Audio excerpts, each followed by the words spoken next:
Let's get started. Hi, everybody. I'm Linda Brubaker, and this is Career Search Lunch and Learn.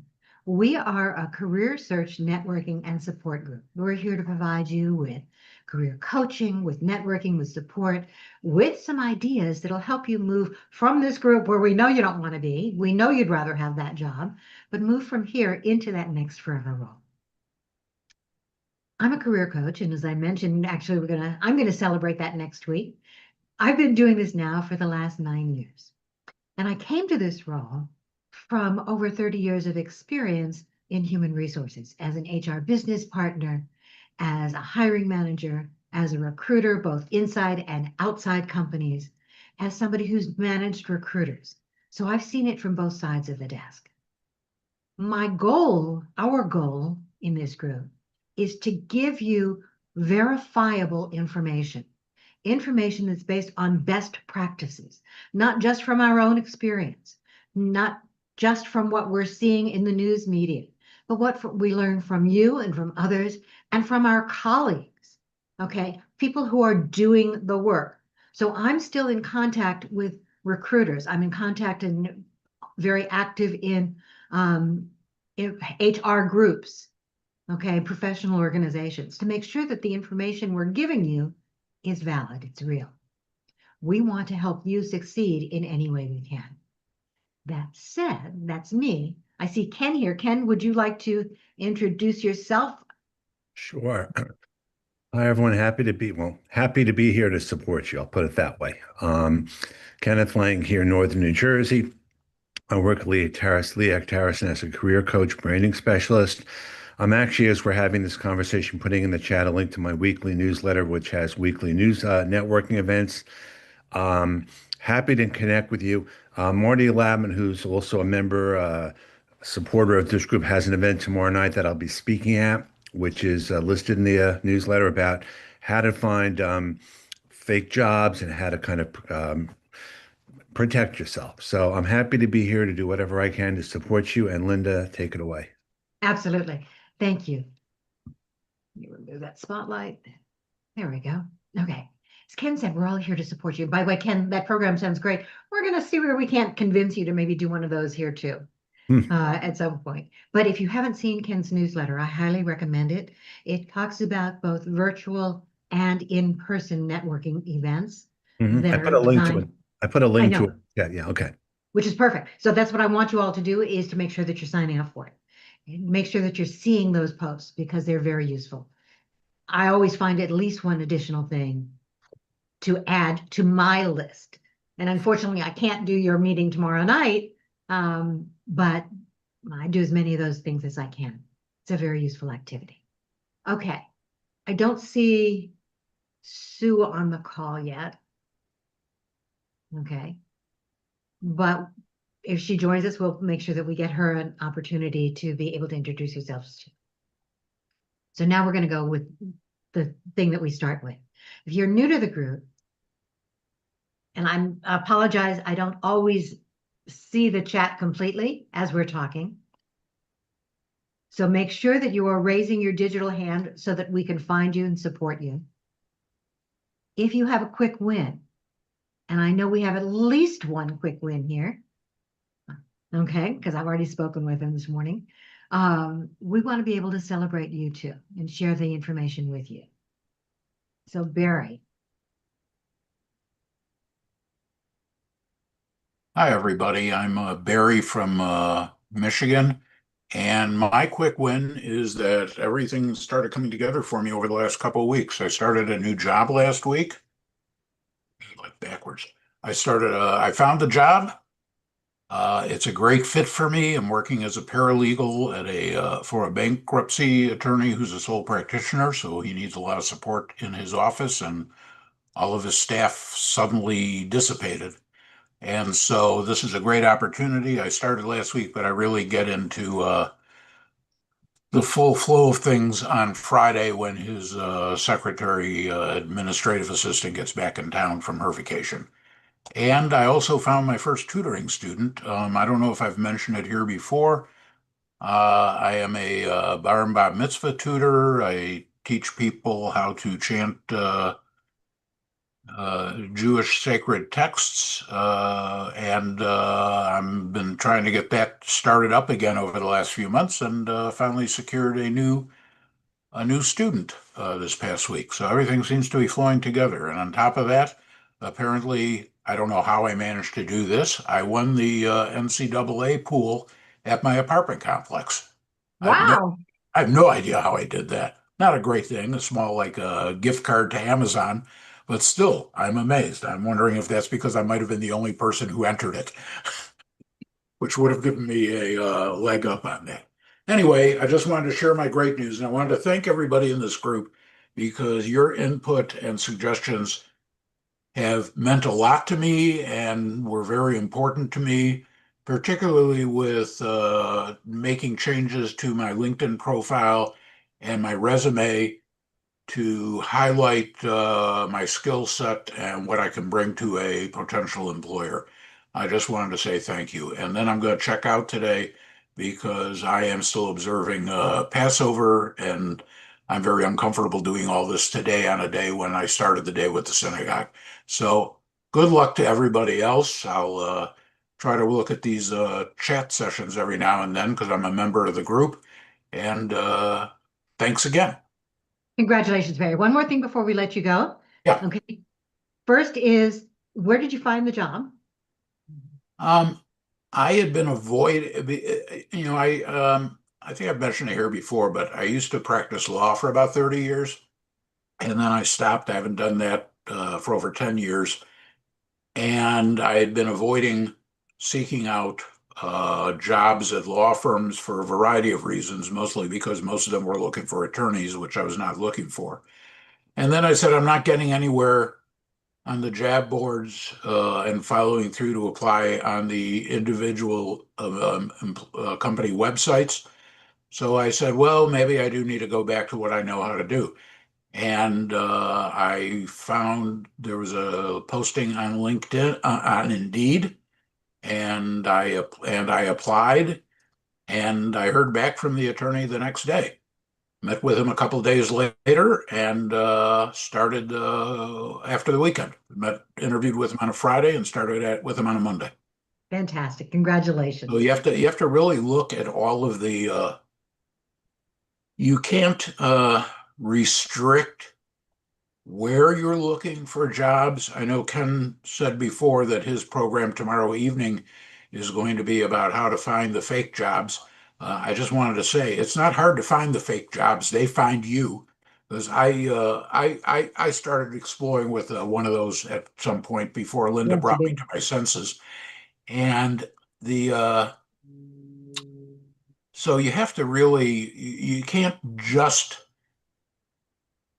you can't take the job boards, even on LinkedIn, on Indeed. I also looked at postings on Facebook and some other groups I was in on Facebook to see what was going on.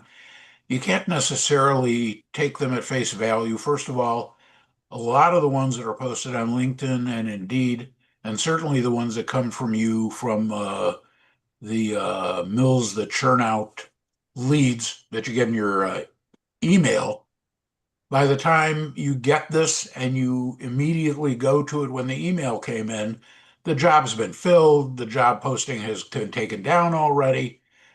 They're well behind the times. So it's very important what I found uh, when you're looking at the postings on LinkedIn, you have to see when the posting first went up. The ones that are more than a week old, I would say, may not be worth following up unless it's a repost. And if it's a repost, it means they haven't found somebody for the position yet. And it might be worth taking a chance on that. And as people have said here over the last few weeks, even before you apply, you need to do your due diligence, check them out, make sure that they're legitimate. Applying from the website is best. A lot of times the website application will take you back to somewhere like LinkedIn or Indeed to process the application because they've outsourced it. And you have to be patient. I'd been looking for a job since September. And all of a sudden everything came together all at once. So you have to be patient, and you have to be diligent, and you have to give at least a couple hours every day to pursuing it. You can't, if you spend all day looking at job applications, you're going to drive yourself crazy. You have to look into other things along the way, find classes to take so you can try to get certificates of different competencies, um, find new hobbies, look for interest groups on Facebook, which is not a business site, of course. But if you go on Facebook, which is really the social media site, you can find interest groups with other people who share your interests, and those might be leads as well to things that you can pursue. So this has been a very worthwhile experience for me here. And while I won't be able to pop in or out because thank God I will be working during the time of these conferences, but occasionally I'll try to pop in just for a minute and see what's going on, see how everybody's doing. But thanks again to everybody. And I wish you all nothing but the best and good luck in your job search. Thank you, Varian. Hag Pesach Sameach. Chag Pesach Sameach. Okay. Who else has something to share? Okay, I see Pam. There we go. Hi there. Um, First, Pam, can I just say I'm so sorry for your loss? Thank you. I appreciate it. It's been a wild couple of months. Been a wild few years, but a wild couple of months. But I am using that experience to revamp my resume, revamp my LinkedIn. I did a whole new thing with it yesterday and the day before. Thank you, Sue, if you have shown up here. If you haven't, you will. Sue was great and gave me some other things to think about, and helped me learn how to weave in all the caregiving that I've been doing over the past number of years as marketable skills. And all that said, through all of that caregiving for my mom's last weeks, I actually continued to apply for jobs, and I have an interview today. Congratulations. So I'm super nervous, but I did a whole lot of research yesterday and a preparation, and we'll see. They apparently they do a pre-screen in their application process, and they only take the top 3 candidates. Great. So What I've is this? already Yep. smushed up my chances. How did you find them, Pam? Glassdoor. I'm not having very much luck with LinkedIn. With LinkedIn jobs that I'm finding, and Indeed sends a list that is so long it's painful to go through. But Glassdoor seems to have honed in much better on jobs. I've had more responses from jobs that I've applied to through them than anywhere. Okay, so And Glassdoor weird and is they're also Indeed. yes. So I don't understand why it's different, but it is. So, but are you applying directly on the company site? Oh yeah, state of Illinois, yeah. Yeah, you got you. Okay, so by the way, I saw something from you saying you were looking for connections. I am looking for connections at Walgreens as well. Okay, reach out to me afterwards. I have a couple. You got it. Okay. But always check if you've got connections, companies that you're trying to apply to, make sure that you are checking our connections. Now, Pam mentioned that she found the jobs on Glassdoor and that she's getting overwhelmed by the emails coming in from Indeed and places like that. Here's my suggestion. Turn off all of those notifications. Don't let them send you jobs.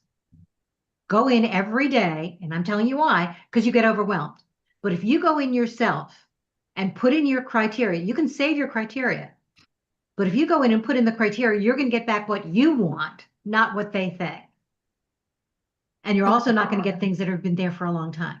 Now, Glassdoor and Indeed are primarily what are called aggregators. or spiders, which means they're pulling information. So when you said that you see it on Glassdoor, you see it on Indeed, you see it elsewhere, there's really only one job.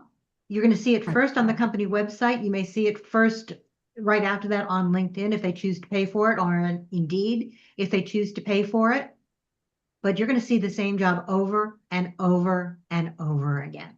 So you Right, have- but I think there's actually a partnership between Glassdoor and Indeed because there they're, is. I don't know what it is and I don't know when it happened, but that's what I've noticed. So I'm kind of ignoring any of the Indeed emails I get and just looking at the Glassdoor because they just seem better. Well, there aren't as many on Glassdoor to some extent. They seem more refined, yeah. Okay, but take advantage, take control over what it is you're looking at. Right, You'll be better off. Perfect. right. Yeah, I Thank even you. put real clothes on. Good for you. I don't always. Yes. Well, I got an interview. I have to look like a real person. And you do. Congratulations. Let us know how it goes. For sure. Okay, I see several other people with hands up. I'm going to put a couple of you on the screen at the same time, but just go ahead. Lisa Beth. Hi, so I just wanted to follow up and Linda, tell me if I should share or not, regarding Indeed and responses. So I received a response to a position that I applied to, and it looked like it was fake. And I discussed it with Linda. I really thought it was fake. I sent a letter to Thanks. the organization, and it said it had fill in the blank as the response. The person who had the email that it came from was no one to be found. Turns out it was not fake. It is actually the company, and questionable whether, again, something down the road, whether or not I would be comfortable working with an organization that's this is the response in terms of their professionalism, but that's something to be discussed later down the road. Maybe if you get a response and you're not sure if it's actual or not, send a letter questioning if it is legit or not, if you aren't sure, would be my advice, because it turned out that it really was. Again, I was floored by it, and if anyone is interested, I'm happy to. If you respond to me privately, I can send you the copy. I will not send the organization, but the copy of the letter, or I can post it at Flynn if you want me to. So you can see it. How do you want me to do that? However you'd like, however you're most comfortable, Lisa Beth. You want me to share it? Let me figure out how Sure. to screenshot it and then share it shortly. Let me get to Perfect. that. Okay. Okay. Because I think people should see, because it really did look like spam. Yep. Okay. And the other thing is that if you have questions, the same thing that Lisa Beth did, she reached out to me to ask me about it. Okay. I'm happy to answer those questions, to do some of that research for you. Sometimes I can tell right off the bat. Sometimes I can't, but it's another way of doing it. Okay. Perfect. Okay. Let me pull it up. Are you going to show it on screen, or are you just going to put it in the chat, Lisa Beth? Let me put it in the chat. I've got to Perfect. figure out how to do that, because my tech skills are not the best. Not So a give me problem. Okay. Okay. Right. Marianne. Hello, everybody. Pam, you look great today. So I wish you well for your interview. And I'm sorry about the loss of your mom. I've been there. It's tough and it'll take time to heal. So, in the midst of everything else I'm doing, I am on the San Francisco Civil Grand Jury, which is a completely eye-opening experience for me. But there are different committees in the jury, and I'm on the editorial committee because all the different committees have to write reports about their investigations, and I have to edit them. And I've rediscovered my editing prowess, which is really, really wonderful. That's it. That's my big Perfect. news for the day. But you've now added new skills. That's true. Yeah. Okay. Or refreshed skills. So other things that you can not only do, but that you seem to enjoy, because I saw your face light up when you talked about it. Yeah. It's good. It's painstaking sometimes because I spend way too much time on screen, which I prefer not to do, but it is what it is. Perfect. Yeah. Great. Thank you. You're welcome. David.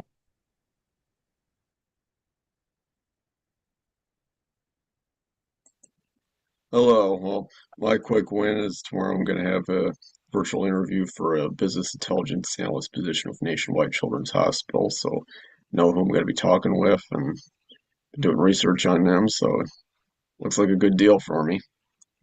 Wonderful. Congratulations. How did you find that Thank you. job, David? Found it online, and I've been making a whole bunch of connections at Nationwide, and my posts have gotten people that say, "Hey," I've gotten people more interested in my profile, attended one of your job fairs in person. So I think all that networking helped. Excellent. Good. Congratulations. Let us know how it goes. Thank you. Uh-huh.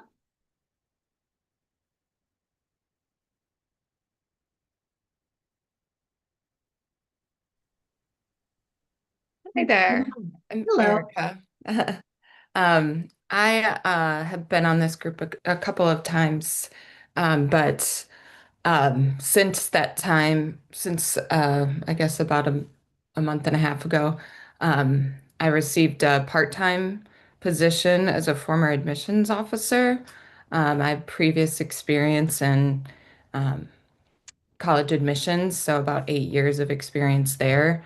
It's not something that in the last year that I was necessarily looking for, but it's a, part-time opportunity, and it's sort of a contract type role. I have to kind of market myself to students who need counseling, and it's great, but as far as my search, it's not over. I'm looking to find a full-time position in talent acquisition.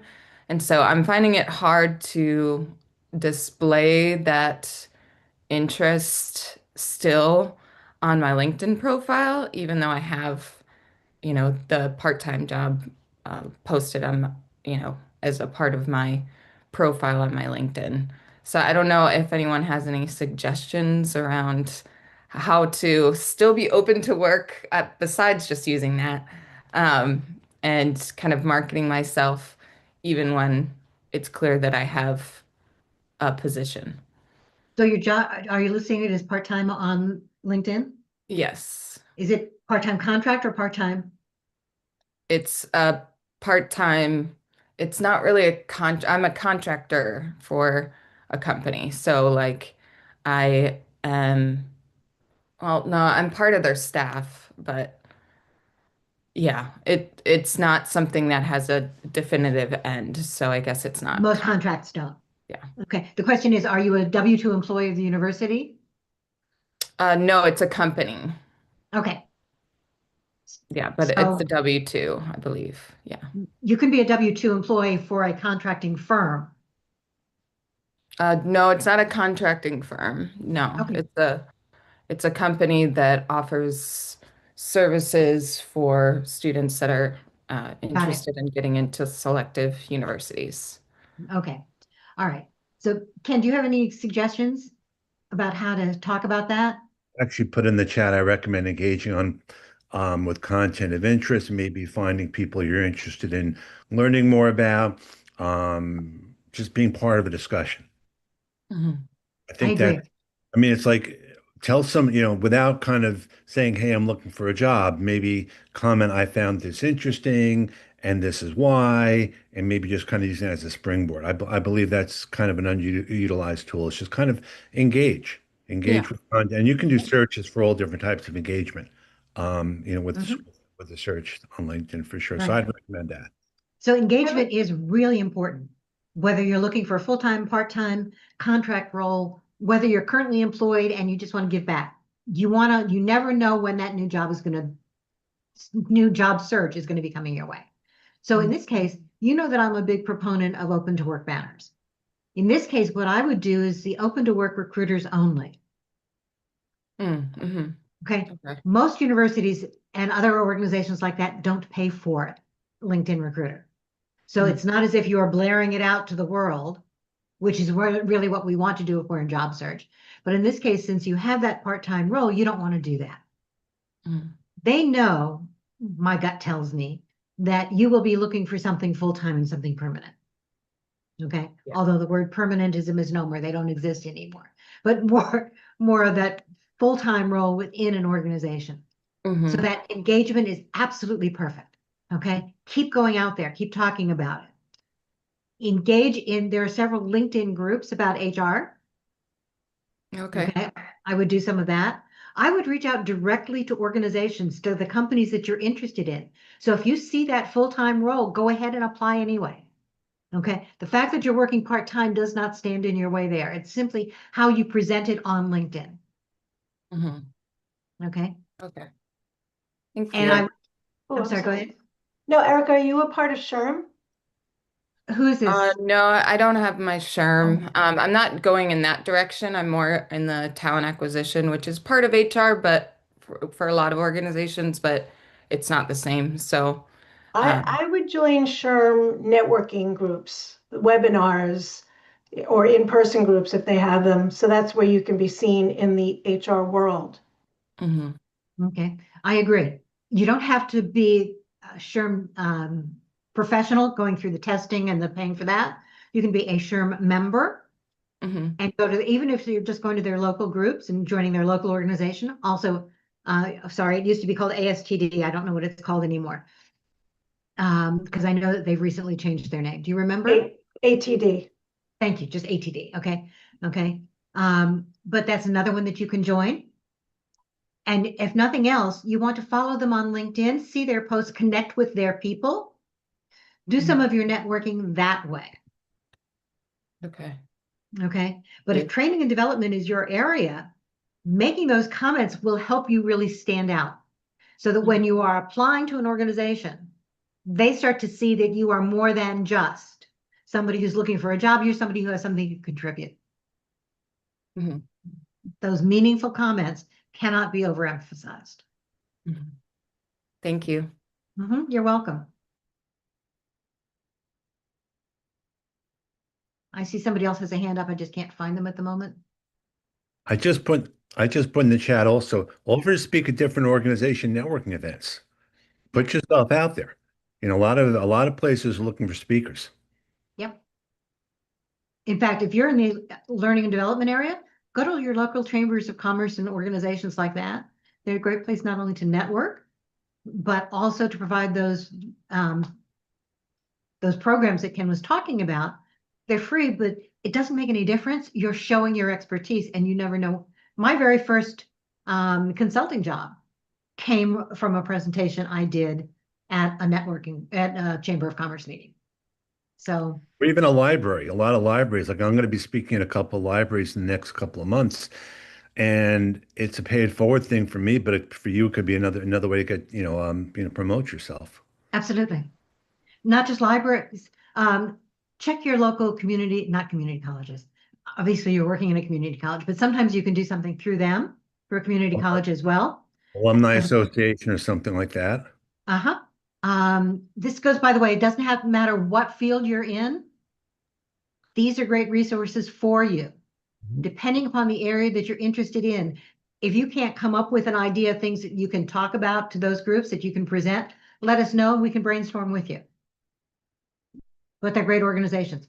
In some cases, local high schools, park districts also offer some of these programs. So there are lots of ways to start putting yourself out there. And I know your initial question was about how do you mention it on LinkedIn, but we're going to go beyond that because it's not just LinkedIn. Perfect. Thank you. Okay. I see another hand up here someplace. There we go. Can you turn your camera on? If there's another hand up. It's on. Joanne has her hand up too. Okay, I'm trying to. You'll need to unpin me and then Joanne. I don't know who that is, but you can go first. Who else had their hand up that I'm missing? You can unpin me too. That's what I'm trying to do. Me too. I don't have to be me. You can get rid of. You can unpin me as well. Great. Yep. Who else had a hand up that I can't see? You can unpin me as well. I'm trying. Okay. All right, Joanne, go ahead while I'm trying to get that done. No, I made an interesting discovery the other day. as some of you may know, I am looking to transition into the world of medical billing. So I'm studying for my exam. I'm going to sit for it in May. And I found out that there are agencies, because my concern is even with the certification, I have no healthcare background. And, you know, I want 2 years experience. I want 4 years experience.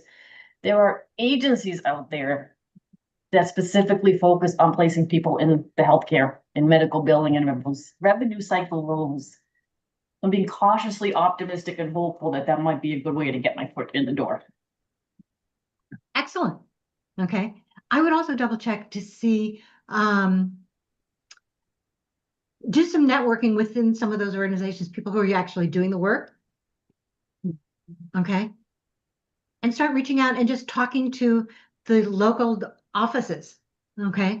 You're not looking for a job yet. I'm just looking for some information. You know, this is an area I think I might like to get into. Tell me, what do you like most about what you do? What are the biggest challenges? When you're doing that, you now become that name so that when you do apply, they already know who you are. Okay, and Moshkovitz is not going to be an easy one to forget. You're right. Okay. But it's a good course. area. Okay. In fact, one of my grandsons used to do medical billing. He's gotten out of it. But if you're interested, I might be able to set something up. See if I can convince him. That would be, I mean, I know there's headaches involved with it because my mother used to do it, Yep. but it's still, I think it would be good. I'm not getting involved on the coding side, just the billing. So I think it will be good. Okay. So that'll Large- be great. Yeah, hospitals are doing a lot of it right now, doctors' offices, and as the practices consolidate, you're going to see more of that going on as well. All right. Yeah, if you could set me up, I would appreciate it. You're going to have to after the meeting, because I'm going to see him Saturday, but would you DM me? Sure. Thank you. You're welcome. Hello there, Ralph. Good afternoon. Hope all is well.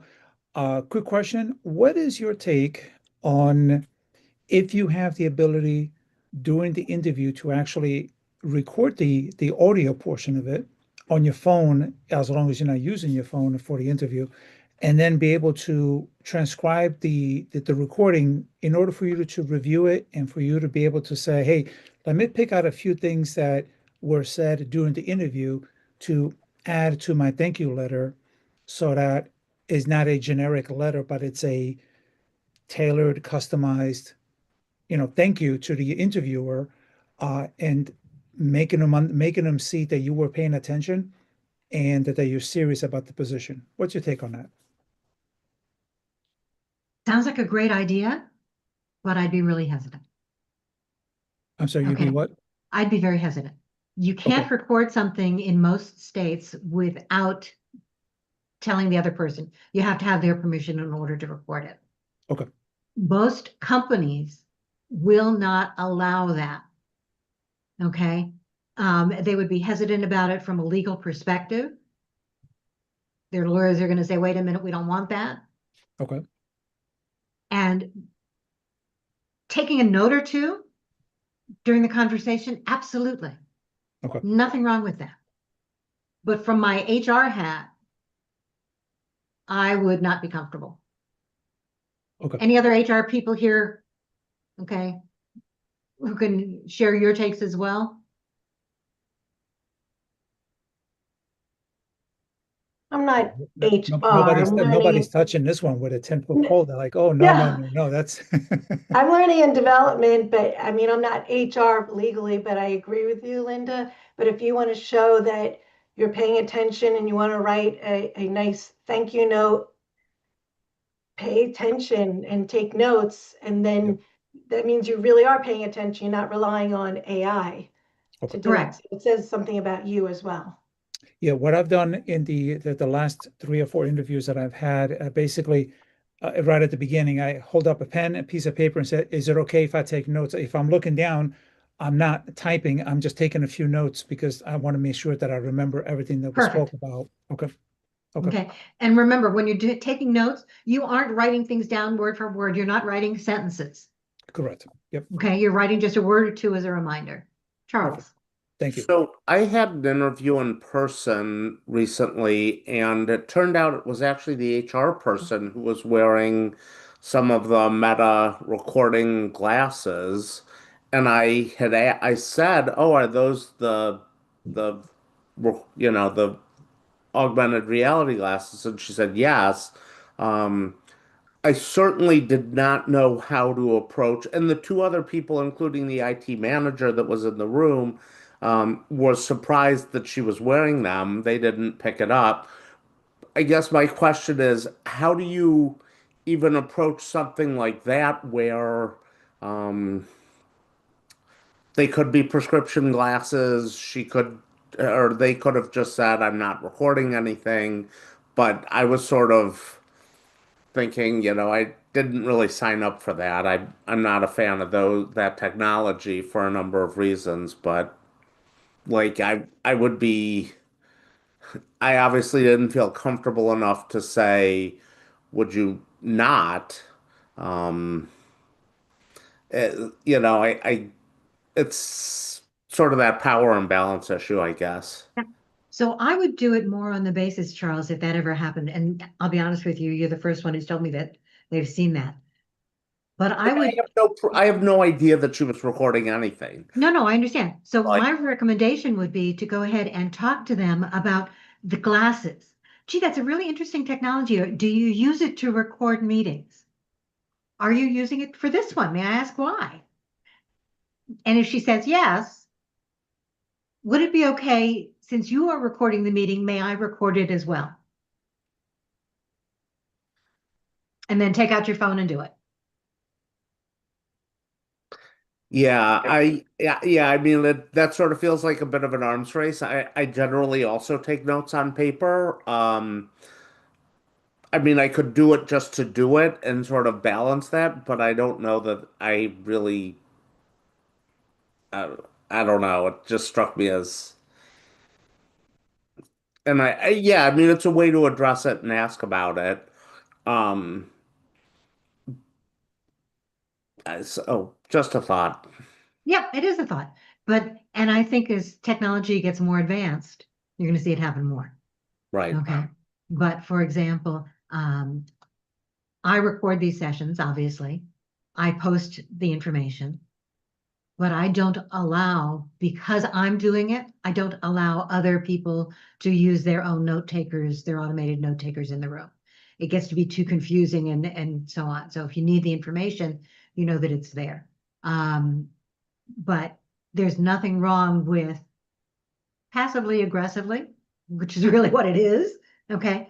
Asking the information, if nothing else, what it does is it shows, especially you're in HR. I mean, you're in training, right? If I remember correctly. No, sales. Sales, I apologize. Sorry, wrong person. Sorry about that. But it shows that you are aware of new technologies. So you're starting out by talking about it from their perspective. Is there a reason that, do you find those useful? What do you use them for? Right. Okay. And not only that, it makes the other people in the room aware of it. Shows that you are paying attention. Yeah. That's probably more in line with my approach. Yeah. Yep. I like that. Thank you. No problem. Okay. I see a couple of other hands up. I think.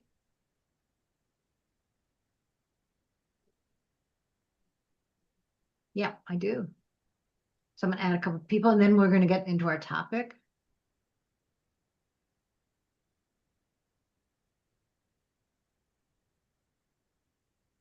Okay. So who else is ready? Yeah, it's Craig Cunningham.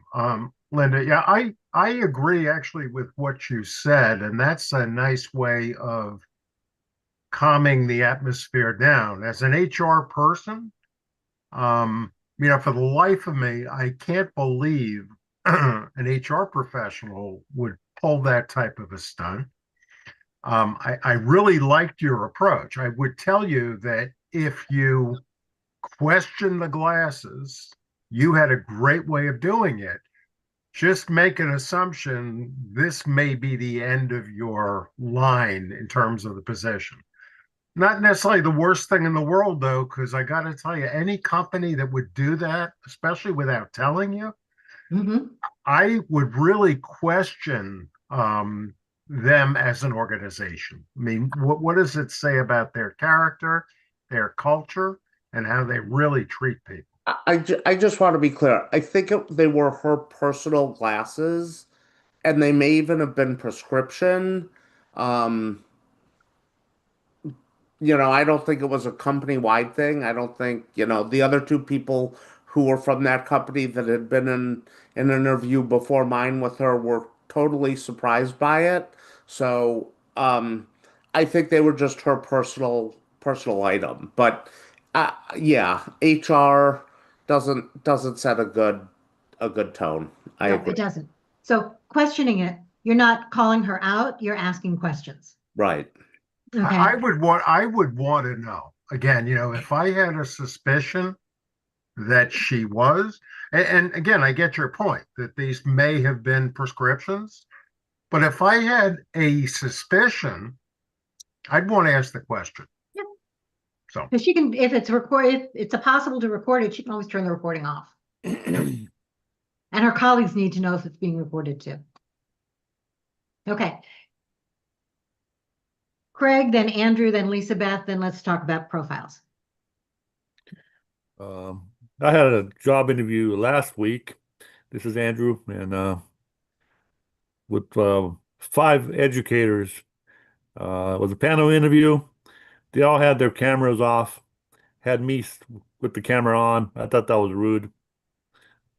How do I handle a situation like that next time? So they were doing, it was a video interview and they had their cameras off. Correct. Ask them if they would turn them back on. Say, I would, if it's okay with you, I would really like to see your face as we do this because, we're interviewing each other. I want to make sure it's the right organization for me too. And I really want to be able to connect with you. If they're turning their cameras off, turn yours off too, if they're not going to bring it back on. Okay. But again, that tells me something about their culture. It also suggests to me that they may not be fully paying attention. So up to you. How did you think the interview went? It went good. I'm waiting for the next level now, second Okay. interview. Good. Congratulations. Thank you. Lisa Beth and Craig. Okay, so I can give a little more context to answer this. Just I'm not a professional on this, but I can actually answer to this for Charles. Depending on your state, in the state of Illinois, it's a 2-party consent. It doesn't matter who it is recording it. It does not matter your position. Unless both of you agree to the recording, you cannot record. And based on when Linda records our Zoom, at the top it says it's both of us being recorded. There's no sense of privacy in a Zoom. There could be 10 other people in the room here right now behind me. You can record it. In the state, again, I'll give you state of Illinois versus anyone can look up in their own state. In the state of Illinois, if someone were to record that call, if she's using her glasses in you, it's not admissible. The person who's recording will be in trouble before anything that's admissible in the court of law. So And Yeah, why I know this information and we're not going in there, but I can tell you that look up in your own state where your laws are. You cannot record. In Illinois, it has one of the toughest laws on self-recording without anyone else. But look up your own state. You cannot record without you. We have a 2-party state. Look up your I own. get that. I get that. And And she shouldn't be doing it regardless. Metal glasses have a huge problem. It's a tough situation, but just that's the case on that. So Right. Yeah, no, that wasn't the question. That, I get it. the legality of it, I don't think anything was said in No. the meeting that was illegal. It's just a question of the power imbalance and I'm not going to put on a It puts you in a tough hat. position. It You puts you in a know very each tough other. position. We know each other personally. But, Right, that's what I'm saying. It's tough. it's a surveillance sort of a thing, and as there's more information collected and shared, there's just more out there, and I don't necessarily want my profile as a security professional any more elevated than it needs to be. No, agreed. Absolutely agreed. You But know, everybody just look up in your own state, just so you know, for your own reference, Right. because Yep. it's different every Yeah. state. So there But you go. I don't think that we're talking the legal issues here, except from the company standpoint, because Right. they're the ones who can get in trouble. But Right. yes, you cannot record unless you ask them for permission first. And they Yep. should be doing the same thing. Yep. Okay. I'm sorry, Craig. Thank you for your patience. No, I had my piece, Linda. I just Oh. wanted to make my comment about the recording. Thank you. Perfect. Thank you. All right. Then let's talk LinkedIn profiles, because what we said we were going to do today was LinkedIn profile reviews. Before we do, since we are getting late on time, there are a couple of points that I wanted to make. One of which is as a reminder, okay, to copy the chat. I know Ken has already said that. Make sure that you copy the chat. You may want to copy it more than once to make sure that you have it all. I will copy it at the end of the meeting and throw it into our private group. So if you have not joined our private group, make sure that you do so. I've got the link in the chat. You have to ask to join the private group. It is only for people who are part of these meetings, okay, or have registered and say that they can't come. We want to make sure that we can keep as many of the spammers out of there as we can. If you are sharing information about Lunch and Learn with people you know, share the registration link for the Zoom meetings, not for the private group. For those of you who've just been sharing the private group information with other people, those people are getting denied. They have to be part of this. They have to register for this first. So please remember, share the Zoom link. Okay. And for some reason, it just shows up that way, but it's a clickable link. Okay. So you want to make sure that you're doing that. All right. Profiles. We all know how important profiles are. Oh, actually, before we get into profiles, I want to talk about the next couple of weeks, because some of you may be dropping off. So next week, as I mentioned, I'm doing my anniversary show. I've never done one before, but this is 9 years that I've been doing not just the Lunch and Learns. Actually, next month will be 9 years of Lunch and Learns, but I actually started career coaching a month before that.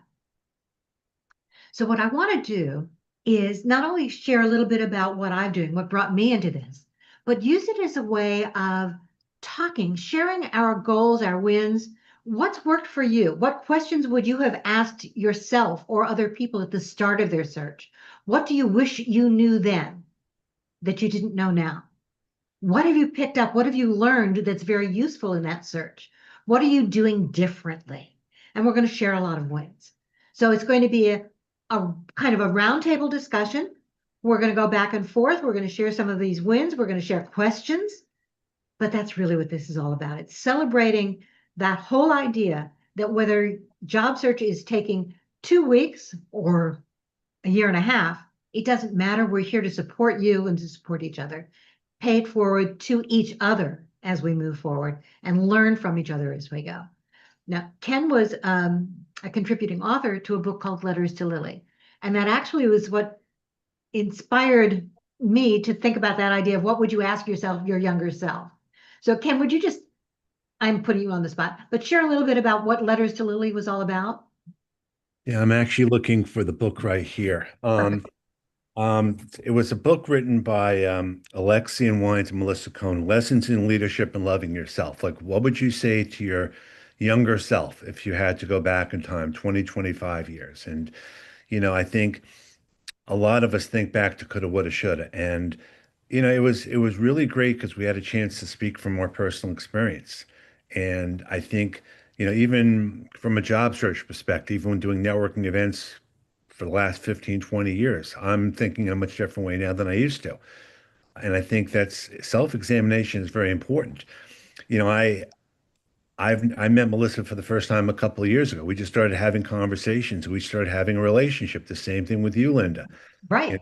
This is how we all get together and share our thoughts. And I think a lot of this is actually can be speaking from the standpoint of a post. What would you tell your younger self?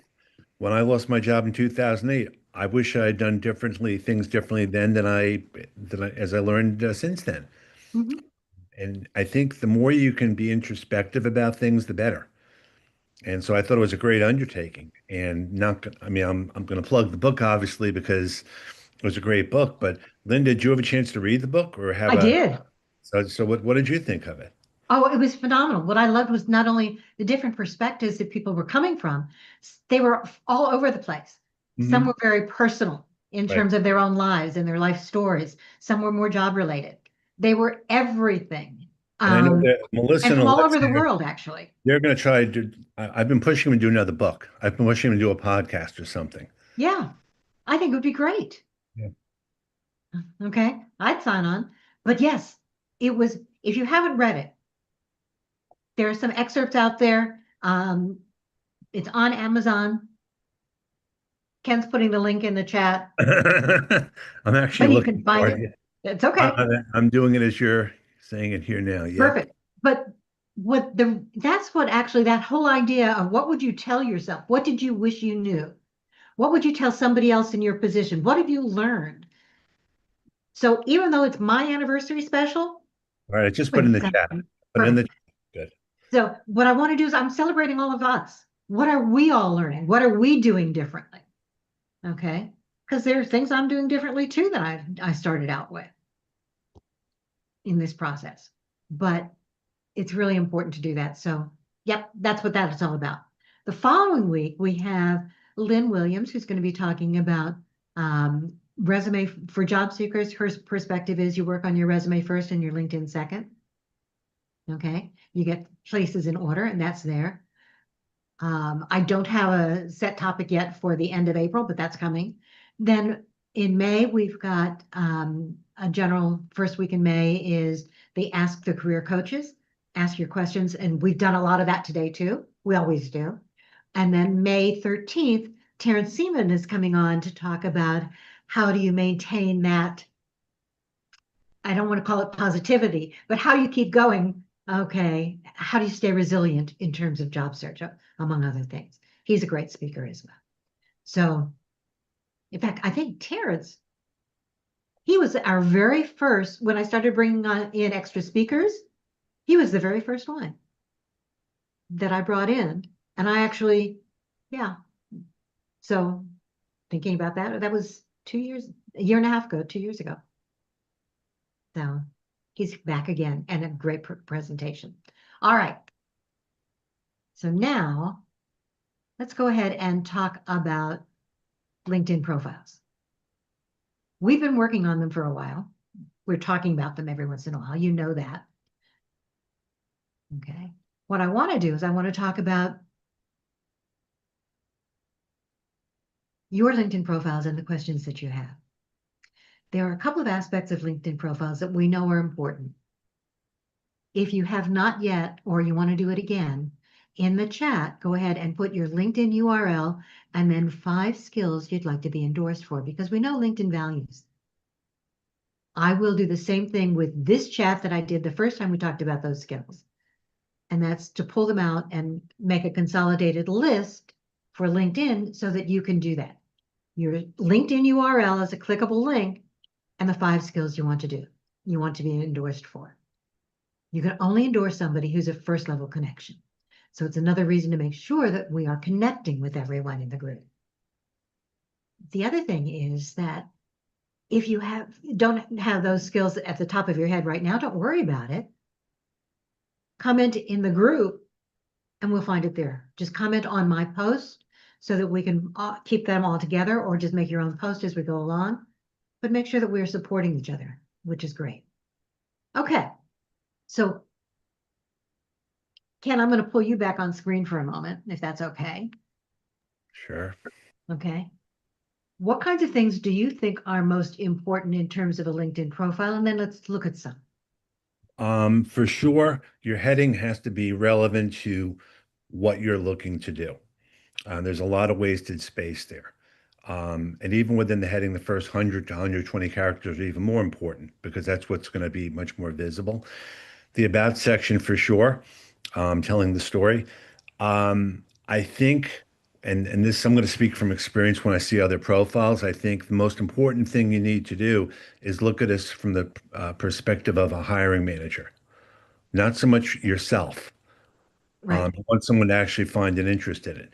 I've changed my thinking about a lot of things over time, which I think a lot of us have. I think the most important thing now is the headline, the about section, to some extent, your work history. But the other issue is to make sure that you have something current there too. It doesn't have to be a job, it has to be something. Absolutely. And, If and there's nothing there, you don't show up. even being a member of this group is something. Exactly. Okay. And that's one of the things that's important. That's hard for us to recognize and to understand. We know that we've got those job gaps. Everybody has job gaps. Okay. If you look at any LinkedIn profile, you talk to anybody, almost everybody, especially in this day and age, has been out of work for a period of time, or they have some sort of a gap. And don't listen to a lot of the advice that's out there. I hate to say it, there's so much bad advice that's out there. It really is. So make sure that the advice you're looking for, if the one that keeps popping up to me, and I'm not even going to use his name, but there are a couple of people who are coming up with advice, and they're telling you, we can get you a job in 30 days if you follow this advice, right? I went from X number of connections to X number in 30 days doing, that's baloney. Make sure that you're listening to people who are actually doing the work, who actually have the verifiable credentials, who've got some of that information behind them to support the history. So that's really important. So the same way that we're talking about fake jobs and fake profiles, a lot of fake advice out there too. So be careful what you're listening to. The most important things from my perspective, both in terms of coaching and hiring, your LinkedIn headline, without a doubt, okay? You really need to have a headline that tells us, if I'm just looking at the headline, do I know what you're looking for? Do I know what you can do? Okay, I'm going to look at that. From a hiring perspective, I'm going to look to see whether the job titles and dates on your resume and the job titles and dates on your LinkedIn profile match. If they don't, it's an automatic red flag for me. Do the bullets have to be the same? They don't. I want there to be some distinction so that I have to want to see both. But we don't know who's going to look at what first. So they both have to be complete. The difference is that your resume is tailored to the job, your LinkedIn profile is generic. So you can go into much more detail. As a hiring manager or recruiter, or even if I'm trying to decide whether or not I'm going to connect with you, the next thing that I look at, I'm going to look at your about section. I want to see what's going on. I want to see a little bit more about you. And we know, again, that it's just those first 4 lines that are going to show up. So that has to be your hook. Then what I look at, and I may even do this before the about section, I'm going to look at your LinkedIn engagement, your activity, because I want to see that you're really being active on the program and what you're talking about. I want to see how you're sharing your expertise. To me, those are the important areas. LinkedIn values that, but they also value the skills that you're listing. I don't look at those unless I'm doing a search and I'm pulling you up. Okay. And they value making sure that that profile is complete. You also need to have a picture. Goes without saying. You should also, and this, I'm going to speak from an LHH perspective, a lot of people don't realize in their settings that they're not viewable to everyone the same way. Yep. Your picture should be relatively current. Okay, at least within the last 2 to 4 years. Okay, it should be open to everyone on LinkedIn, not just your first level connections. Your contact information, right, needs to be easy to find. If you're just sending me back to your profile as your contact information, that does me no good. So you want to make sure that you have an email address that is readily available to other people. I would make that available to everyone. If you're not comfortable doing it as part of your contacts, then put it in your about section. Give me a way to get a hold of you. Make sure you have a banner behind your head. That blank banner is an automatic tell. It says you're really not paying attention. And also make sure your profile renders well on mobile. I see again and again, things don't look the same way on mobile. Yep. And a lot of people are really looking more on mobile than on anything else. Yep. Okay, that's their first look. The next thing that I was going to say, that I've been seeing more and more of recently, it's not just making sure that your picture and your profile is available to everybody. Did you know that there are some people that I can't comment on their posts? I can't tag them even if we're first level connections. And that's because of your settings. You've changed who can comment on your post, not just who can see your post. So For some people, I'm noticing you put out that open to work banner, sharing it with the network, but I can't comment on it to support it because you've changed your connections if we're not first level connections. So change that in your post settings every time you post. Who can comment, who can see it. Okay, so those are my generics. Does somebody have a LinkedIn profile that they'd like us to take a quick look at? I see a hand up. Jim? Yes. Hi. Thank you for recognizing me. Do you have an opinion on the featured section in the Yeah. profile? I think go ahead. No, something you said, a lot of people have opinions about what works and this and that. So, I went to a meetup yesterday where somebody was, knew a lot and knew how to help people and that kind of thing.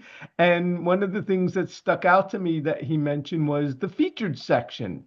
I said, oh, that's interesting. And I looked it up, and you can actually highlight some of show what you're proud of. Feature your Absolutely. best articles, posts, documents, photos, etc. And I just thought I'd mention that if anyone's interested, it's in there. It's a little hard to find, but it's there. It's a great tip, and it's an overlooked feature that a lot of people don't use. Mm-hmm. Okay, and you can change what's there to highlight different things. But yes, if you're learning a new skill and you want to highlight a project, do that. Okay. If you want to highlight a post that you've done, do that. Okay. But that's a great way. It makes you stand out. The only thing that I would recommend you not add there is a resume. Okay. Do not post your resume on any site. Do not post it on LinkedIn, Indeed, okay, Glassdoor, anywhere. Okay. Okay. But absolutely. Okay. Thank you. Absolutely. Great point. See other questions? Okay. Lisa Beth. Oh, I was just offering up my profile for review because Perfect. Needs it. Absolutely. So you know how to get to it, I assume. Okay. Or Elizabeth, you can do it and then share your screen if you like. Okay. Okay. How am I doing that? I assume I'm putting it on the full page, right? Uh-huh. And then do share screen. Yep. There's a green button at the bottom that says share screen. Yep, I got that.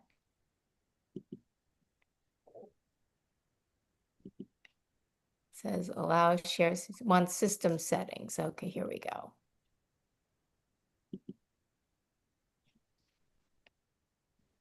And then as we're looking at your profile, if there's something specific area you'd like us to take a look at, please let us know. Oh, it's wanting me to quick reopen my whole system. So No. do you want me to do it instead of me? I'll pull it up. Thank you. Sorry about that. No problem. I have a new computer. It's not set for, apparently it doesn't like the settings.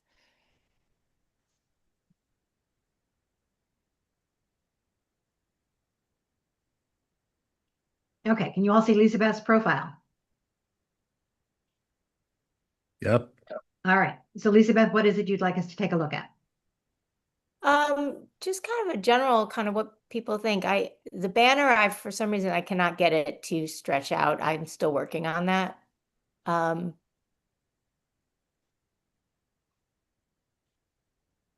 Smells visiting. It's a nice sentiment, Lisa. Whoops. It seems to attract attention from the majority of the people that I work with. What I'm finding, people in the nonprofit industry, I'm an anomaly. They just are not, and at least in the industry that I'm working with, in life-threatening illnesses, special needs, they don't use LinkedIn so much. They may use it to look for candidates or to talk about the industry. We use it to survey our donors, but not so much for other purposes.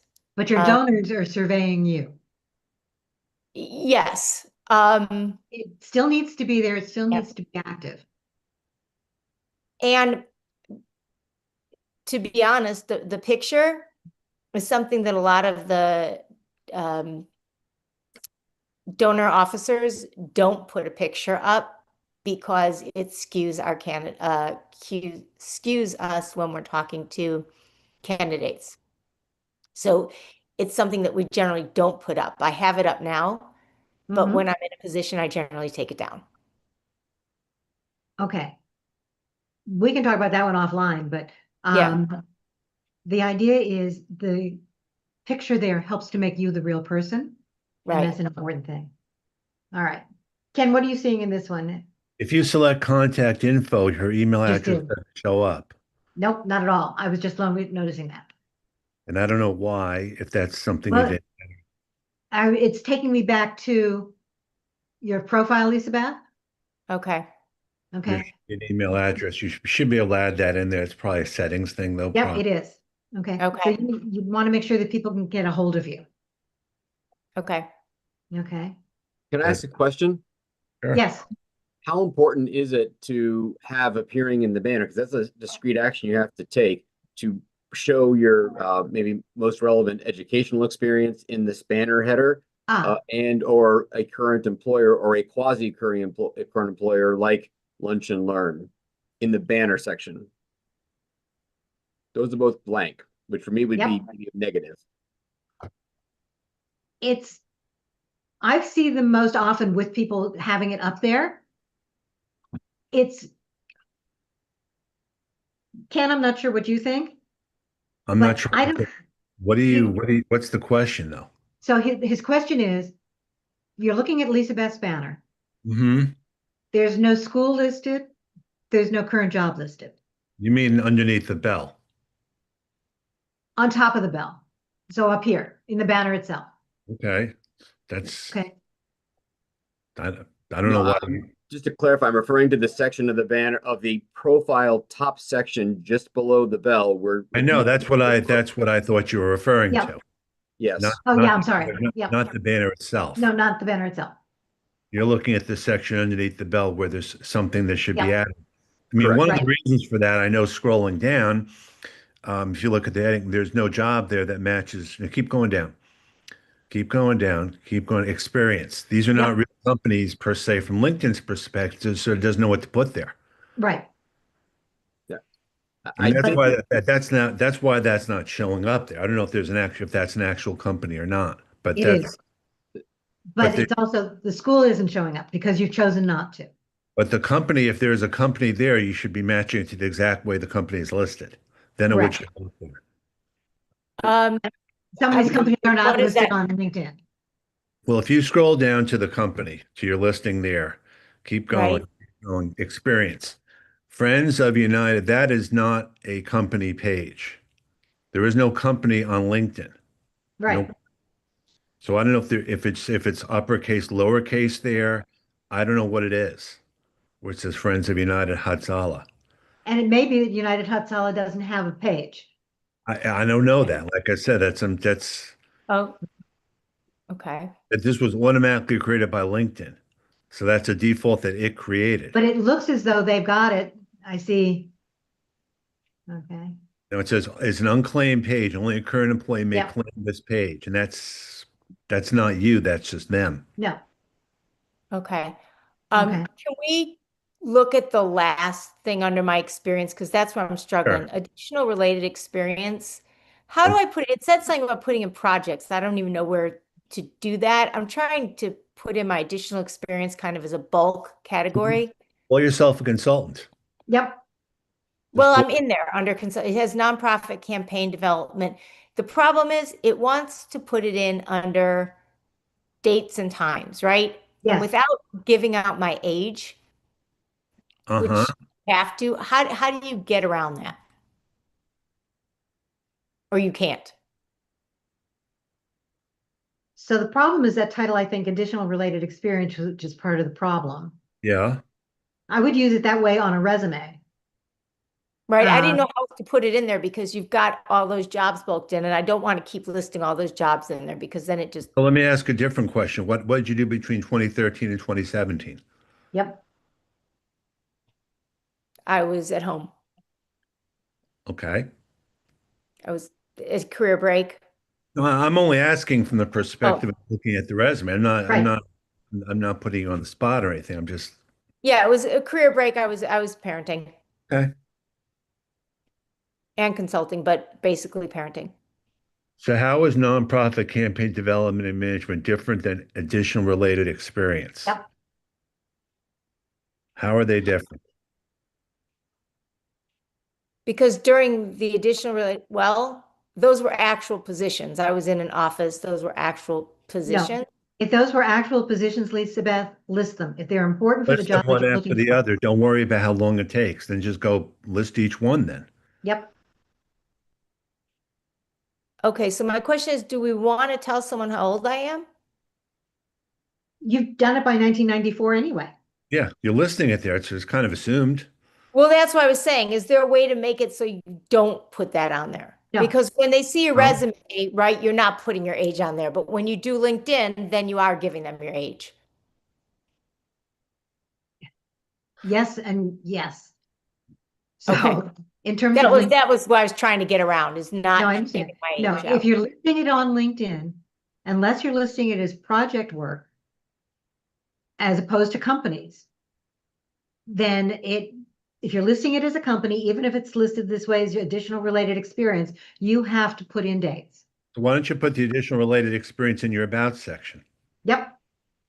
Also Okay. worked for, and then you don't have to list dates. Then you don't have to list dates. Hey, Okay. And is Linda, that project work? And where's project work listed? Is that about section? Or No, is well, there there are project- projects. section. There are separate sections. Okay, I can't. Okay, does anybody have project work enabled on theirs? I do. Who's I? Alexandra. I haven't done any projects, but I have the option. Okay. So it is a separate section. So up at the top, Where is it? The projects would be underneath education, I believe. yep, I think Two you're right. thirds down. Yep, Yeah, there you go. there you go. Yep. Okay, Oh, okay, great. that's where you list them.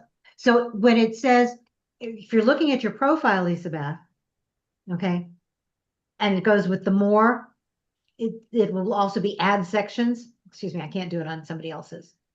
But you could also put in the about section, see below for my projects or something. Exactly. Okay, great. Thank you so much. Yeah, it's just alluding to you're marketing yourself. And exactly. One other question, Ken, for you, because it keeps changing in terms of age and the rest. We know that you have to have a current something. Right. Okay. Mm-hmm. Lisa Beth has chosen, whoops, excuse me, not to list dates on her school. Okay. And initially that was what people were recommending. Uh-huh.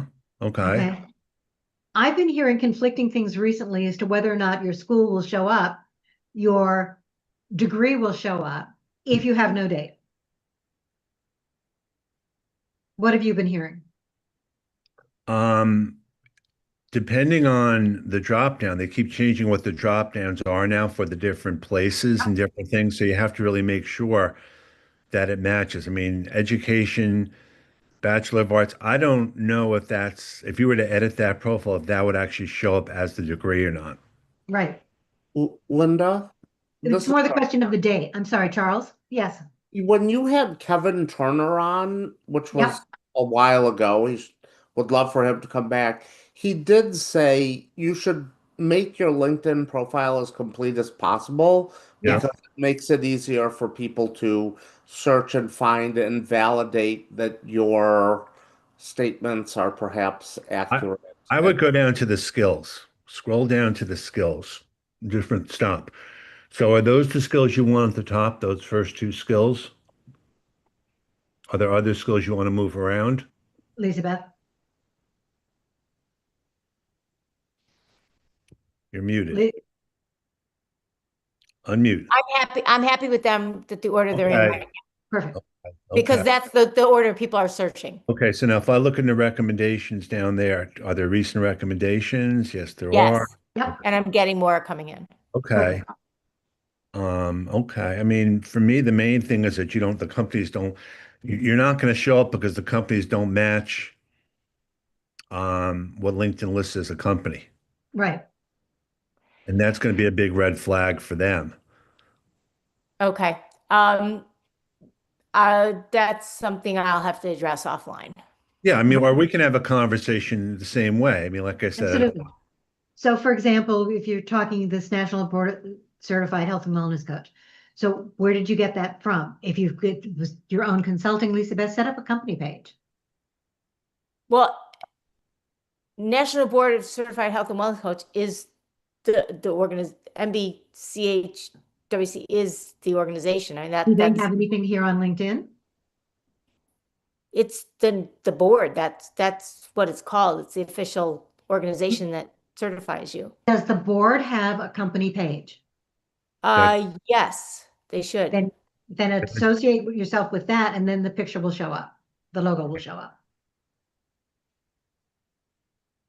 You just have to Okay. pull it from the pull down list as you're typing versus typing it maybe freehand. like if you do Exactly. a content, That's where it pulled from when I did these. That's where they pulled from. So if that's you go why to the top and start typing National Board Certified Health at the top of the page, Yep.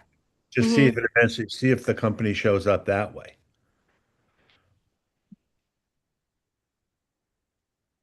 Board.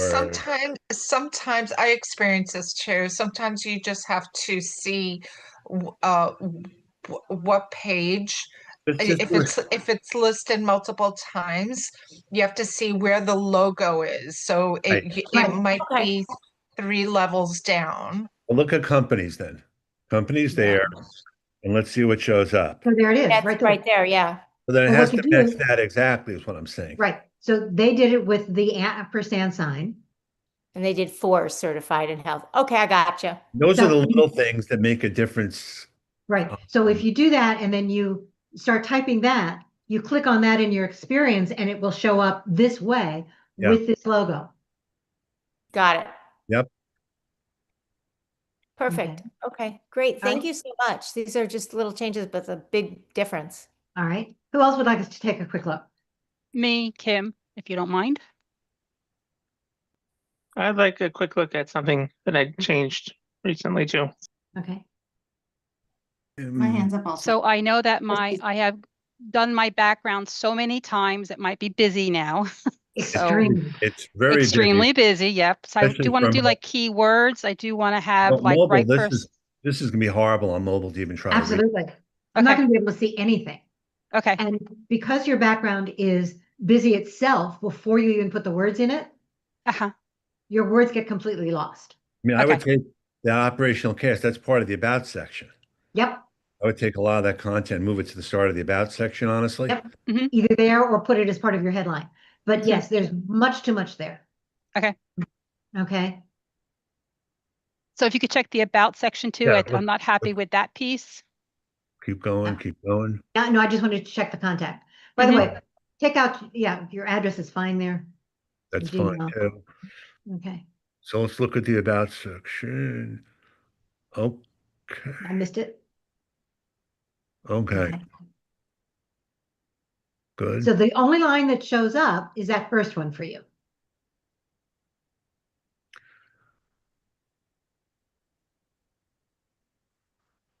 I mean, Kim, do you want to stay in the life sciences and pharmaceutical sectors? Yes, because that's my strongest 10+ years. But I mean, I am open to other industries. I am having a block because I don't have resource managers or in finance, accounting, law. I don't have any of that background. So it kind of knocks me out because I don't have that background. I really prefer to be within, I should say, professional services is what I would prefer. And IT, professional services, I would computer take out all validation. all these I's, Yep. I mean, it's kind of assumed, like aligns resources. Again, this is my pet peeve, successfully managed. If it wasn't successful, Why are you listening Okay. to me? why are you listing it? Okay. So think about your about section as a generic cover letter to some Mhm. extent, but Okay. it's everything else is the objective piece. This is the Kim piece. Yes. This is you. So I understand the idea to want to use the word I. Yeah, And once or especially when I've twice heard is- in the past to put eyes in there, and I guess that's not the thing then, so I'll remove You those. do once or twice, that's fine. But Yeah. starting every paragraph with the word I, Even my Okay. ability too. yes, I mean, they're unnecessary words to me. Okay. okay, And this is me speaking from an LHH perspective, so do not take it personally. no, No, I'm not, please, just rip it apart. okay. So I'm looking at the sentence that says, I am passionate about fostering a culture of continuous improvement and have a proven track record of mentoring team members, right? If you've got a proven record, show me. Okay. Okay, but I might phrase it more as one of the threads that goes throughout my career is my desire to build. This is like a so what line to me. Exactly. Okay. You have to tell me why. Yeah. Shouldn't So- your A lot of- about section tell your story? It Like, does. and you said make it, it should be personal, your journey, more about you than the bullets. What does proven track record of mentoring team members mean? Right. I've successfully mentored I've mentored X number of people and been really pleased that they've managed to go from here to here. I've helped them develop. And we've done a 40% increase in performance. We've achieved X goals, whatever it is. Right. They've been able to move up the succession planning line by doing this. I mentor people by helping them find the right courses and programs for them to take. What is it you're doing to mentor? What difference does it make? Okay. Can I point something out? You're making a point of doing right person, right project, right time in your banner and in the about. So maybe tie that story into those 3 points. I'm the right person, not saying I. Oh, But- that's I don't mean to interrupt. Those are the things that resource managers, it's called just-in-time resourcing. So anybody who's in resource management knows exactly kind of what that means because you're finding the right person for the right So projects why that you're not put- working on at the So right this- time. So it's So this would be where you're going to tell your story, uh-huh. how you tackle all 3 of those things. I mean, I would put that in the banner. I would pop that out in the banner right off the bat. I had that originally there. Okay. That banner line has changed so many times. I originally had the couple different roles, 3 main skills, and then I had a marketing phrase, and now I've changed it and I still don't like it. So I'm still struggling with that, and I've used all the AI tools. Do you ever look to see how you're being found on your profile, the searches that you're getting? Yes, I've looked at some of those, yeah. And what are you being found for? What are you being found for? Well, I took off. I took off. Project management will come in. I do get sometimes resource management, and then where I took off recently because they were getting me for EDC, which was something to do with clinical studies. So I took off some of those skills so that I don't get that. But sometimes I do get a data analysis, a data analytics, which I'm not proficient in. So sometimes I'll get some of that, which is a desire I would like to do too, is data analyst or someday scientific. Silly question. Is that the right Yeah. spelling for expertise? I don't know. I went back and forth with an S and a Z, and I'm getting both are correct. So Okay. I'm like, which one am I using? Am I using UK or am I using the English? So it is, I'll put it back to S because I wasn't sure. Yeah. Or you Use can the both US correct. version. Yeah, I would Yeah. do that. Or call it core competencies. What again, like I Yeah. said, I'm just looking at this in a very general way. Okay, that's fine. Okay. But I agree. Yes, it is definitely telling your story, but your story has to have some meat to it. Okay. Should I Okay. relist some of those skill sets that are underneath there? Because I think that was something else I heard when I do break down the expertise or the skills underneath that. Should I put that still there or no? Feels like Salesforce. I would have it as a bullet pointed list, honestly, on that 3rd paragraph. Yeah, I agree. Say that again? So in your 3rd paragraph, I excel in aligning resources, right? My expertise includes demand forecasting, budget allocation. It gets lost in there. Okay. You're expecting people to be able to, excuse me, to take the time to read it through. Okay. Make it easy for the dummy on the side of the screen. Like scroll down the about section. Mm-hmm. And what else do we see? If you scroll down the about section, Linda or whoever can. Yep. Okay, so it's all there is my point. Yes. So if it's all Don't there, repeat it. In other words, don't repeat it. I would just leave it at the bottom. Why repeat it? I Yeah. would rather use that as an area to do other things. Okay. Right. Especially because this is so much easier to read Absolutely. than it is in that paragraph. It gets buried. Okay. Yeah, Okay. because it's not beneficial there. Okay. The other thing with resource management, I know that that's what it's called in some industries, but here's a good use for an AI tool. What are other titles that might be used outside of your particular industry Mm-hmm. so that you use that? Because it's like anything else. Every company has their own titles for the same job. Yeah. And if you're only looking for the title your old job had, you're missing out and people are missing you. Yeah, I've been through the AI tool so many times. I get like, some of them are so similar. Some are like from left field, workforce, something, something. So yeah, it's been a challenge. I've done it several times in different AI tools to say what is the best, what's the best But what ones it's I telling should you then pick. is that, yes, I would add Yeah. a number of those as well. But Yeah. it also tells you that if you're looking for jobs, Mm-hmm. don't just look for resource manager. Right. Mm-hmm. Yes. Okay. Look for the rest of those titles as well, or look for the specific tasks that Yeah, are that related to that would key it in even better because that's where that's kind of what I was trying to do on the background is what are those the utilization, there's some keywords that are used that I need to pull that in, and there's a lot about that relationship stuff, and I really want to let them know I'm active in AI.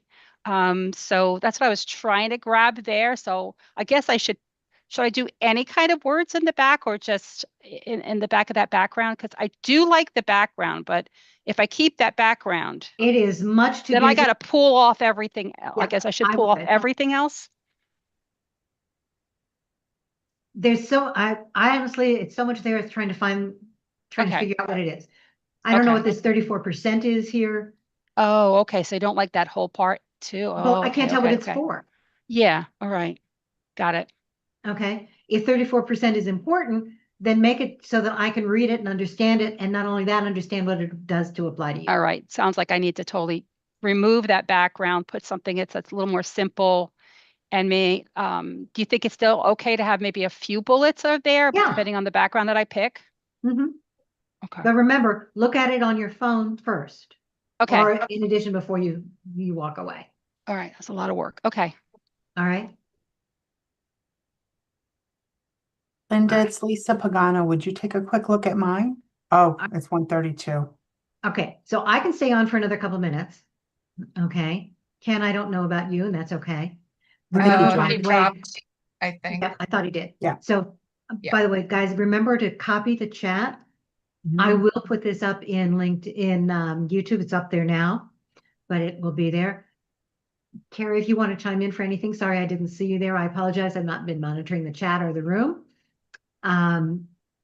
But yes, I'm going to stay for another couple of minutes to look at another couple of profiles, but and I apologize, I'm going to mispronounce your name. Shaylee, you still here? And how badly did Yes, I am, and it's Shalia. Shalia. Okay. And What a is- quick question on my Jude. Okay, so we'll obviously do this again. Okay. But Shalia, would you like us to take a look at yours real quick? Was that what the That would be question was? great. So I just put my address into, oh, and there you go. You got me. Okay. Okay, so the biggest thing that I seem to be struggling with at the moment is where the businesses are listed up on the right-hand side where it says Hands-On Gourmet.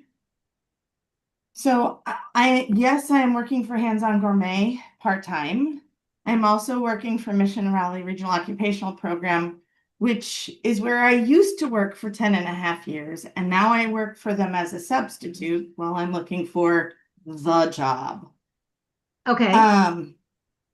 However, I have tried a number of different ways to tag them, link them, whatever, and still only Hands On Gourmet is listed up at the top, which So is, yeah. go ahead, please. So when you go in, I can't edit your profile. Does Mission Valley have a LinkedIn page? They obviously have a LinkedIn page. They do. All right. So as you're editing your profile, go in and edit your experience. Okay. For Hands On Gourmet, it's going to say, do you want this to show up on your, can you go in? Oh, I can't do it for you. Can you share your own screen? Yeah. All right, why don't you do that? I'm going to stop sharing.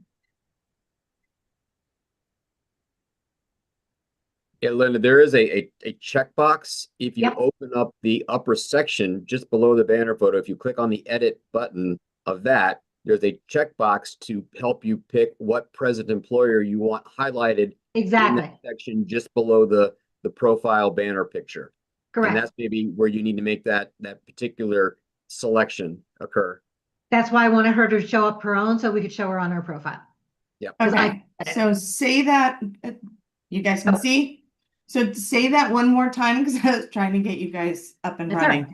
So go a little higher. Yep. Are you in the experience? We don't want to go in the experience section. I think we want to No, go higher. go north on of your that. banner. So go up to the Okay. top, get out of experience. Click where it says in, click that. Not the in, to pencil. the right. I'm just sorry, to the the right. pencil. Okay. There you go. Now scroll. Keep going. There you go. Up. Up one more. Current position right there. Yep. Now, Okay. No, we don't want to add a new position, but you see the checkbox right underneath that. Undo that. no, I think you just need to pick a different one from the pull down list. Yep. So keep go that up to the checked. current position. Go to the current position. Find the one you want to be as the one you list on the top of the page. Oh, I was hoping to be able to do more than one. You can only do one there. All right. Now click it. Okay. Now save and it should show up. Skip it. Yeah. But Okay. it only shows one. That is disappointing, to be perfectly honest. But you can Because add the I'm rest. doing equitable time for both. But the question is, which one is most likely to get you the job you want next? It's an excellent question, and probably a little bit of both. So if I could have a wand, here is what I would want. Somebody to give me about a $10 million grant. No, I'm not trying to be silly. I'm really not. So that I could teach queer young adults how to cook for themselves and eat, and then follow them and continue those classes for 10 years and then report the research. That is what I would love if somebody could just hand me 10 million so I could pay for myself and all of the food and all of the education and the structure and everything. So yeah, no, I'm actually not trying to be flippant at all. I understand, but the point is you have to be able, you can only showcase one there. Right. So given what your goal is, you want to be able to showcase whatever the current role is that you have that is most likely to move you in the direction you want to go. Yeah. So okay. The teaching part. Okay. Then Awesome. the other thing that I would do would be, yes. Okay. I'm looking back at your headline. Yes. I wouldn't lead with the fact that you've got the degrees. You can put the degree up here, okay, showcased underneath the Mission Valley. But you don't need to, unless your goal is to be a full-time university instructor. And even That'd then, be great. okay, I would take it out. So I would, again, in that headline space, Mhm. that same pencil to the right of the in. Nope. Sorry. Okay, go down to school or education. Check the Okay, green yeah. box. yep. Check the box, show it on your top of your profile. Okay. Okay, now save.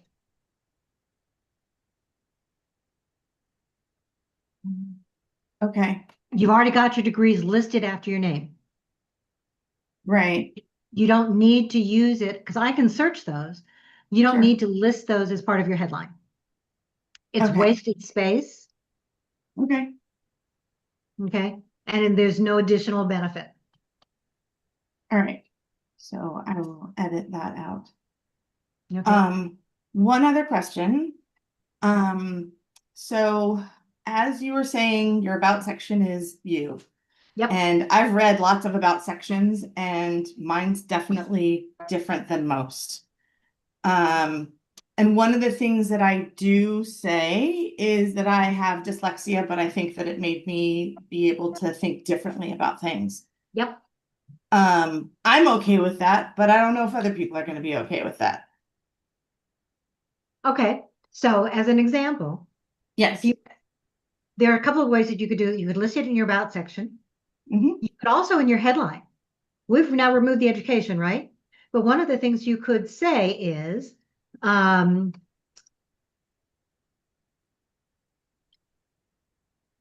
mastered my own dyslexia, or you can say dyslexic.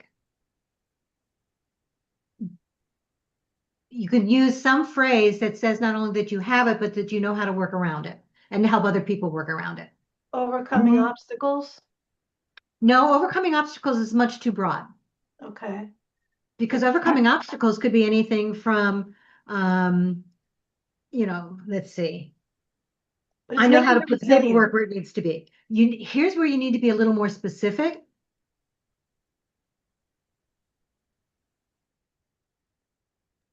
But if Yes. dyslexia is important, then do it. Would you maybe say my dyslexia has taught me to look not just at words differently, but as other things? Perfect. And that goes in your about section. And you're Linda, more it's Lisa Beth. focused. Can I chime in for a second? If we're Absolutely. looking for, I'm all in on this one for obvious reasons. First of all, reach out to me afterwards, talking about grant prospects. If I'm someone looking at you for a grant, I want to see that. Okay. It depends how you word it. Linda, there's two different ways, right? I'm looking at this from someone looking at it as a grant. I'm intrigued. I'm So sorry. that's why Forgive me. I for don't bus- know who is talking. So I'm sorry, this is Lisa Beth. I can hear the Lisa. voice. From a Thank you. business standpoint, looking for a job, it's one thing. If I'm looking at this as someone who's looking to give her a grant, Yeah. and I want to show that to my donors who may be other board members or someone, and I'm pointing to her profile, that's right? Those are things that I'm going to point out. Okay. So I don't know how you play that because it's two sides of the coin. There's a business side of this, and there's a looking at her as a candidate for a research grant. I'm going to go the opposite direction. That's one of the things we do in this group is we provide several different perspectives. From Please. my perspective, saying that you've overcome dyslexia, that you've worked through dyslexia is another way of, as you mentioned, overcoming obstacles, but it shows the persistence. That's what I'm saying. It's a good thing. No, I agree. So I would include it both for trying to get personal. to it as well as doing it here. You have a vested Absolutely. interest in this. So- It's personal to you. Yep, What absolutely. about saying Yeah. something like utilizes dyslexia to think differently than most? No, because, well, you could, but remember, I don't want that broad utilizing Okay. dyslexia to think about things in different ways, such as. Okay. It's Okay, an asset. exactly. I use agree. my dyslexia I process information differently. It's really what you're saying, and you do. Yeah, I definitely come up with different solutions that other people Right. haven't thought of. Encouraged me, my thought process to think in different ways, You to see different understand how perspectives. everybody works, right? Mhm. Come up with different solutions. Can I ask you about your picture in the back, the dogs? Yes. How Yeah. does that tie into your mission, your Good. role? So it ties in with my mission because in another thing that was like show your humanity, because I couldn't think of any way of like, hey, let me just put up some fruit and vegetables. Not really. Okay, I could put up stuff about being, because of the dissertation stuff that I did, and I'm kind of a fierce advocate for the queer and trans community. I could do that, but that would probably throw some people off. Not necessarily that I would want to work with them if it does throw them off, but anyways. So it was the show that I have something more going on in my life than just I want to work all the time. Okay, this is the first thing people see, and I Right. was saying, oh, they're so cute, or I'm looking for therapy dog on there. So I was confused how it ties into being a champion for the marginalized, or Okay. anything else you had on there. And I agree. I first Okay, saw it and okay. thought rescue dog or therapy dogs. Service Okay. dogs. Versus we're going kayaking. Right. So no, Okay. I didn't see that at all. Okay, thank you. Since the banner is the very first thing people see.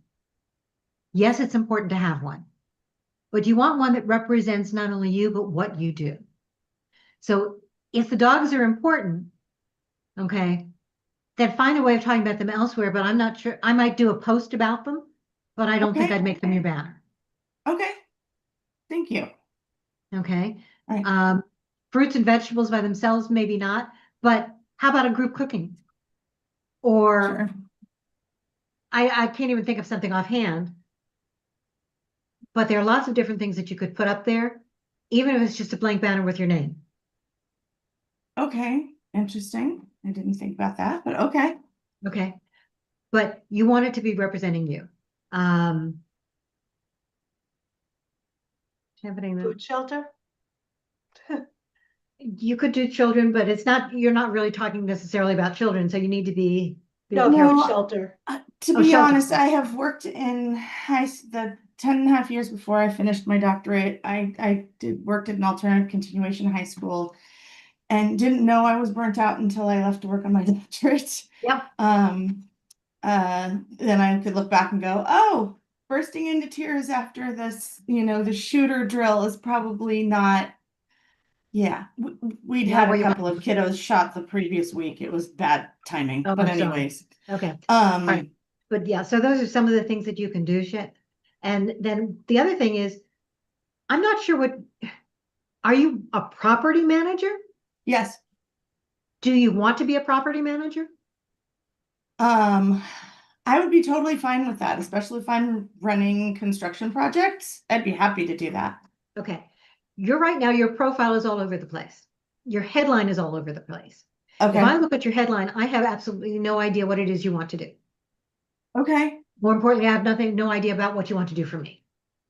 Got you. Okay. Remember that your headline follows you. When you comment, when you post, when your name comes up in a search, I see your headline, or at least I see those first, depending upon how LinkedIn feels for the day, and I'm looking at it on my phone or Okay. I'm looking at it on screen, I'm going to see anywhere from 40 to 120 characters. Okay. You want those to be the ones that are most important, that are really going to want me to follow you and take another look to see what's going on. Okay. Okay. You're right. I guess I'm one of those weird ones that's truly, I don't want to make it sound like, great and amazing, but Renaissance, I've been a property manager for more than 20 years and have worked with Section 8 for more than 20 years. So I have that experience. But I've also been a culinary instructor and a business instructor for more than 20 years. So Many of us have lots of different irons in the fire. And it's okay to do that. And you can highlight that in your profile and in your about section, but pick the one or two that are most important that are not competitive, that don't compete with each other is what I mean. okay, so basically get rid of property manager within the heading. Right, because that's not your, yes, you would do it, but that's not exactly where you want to be.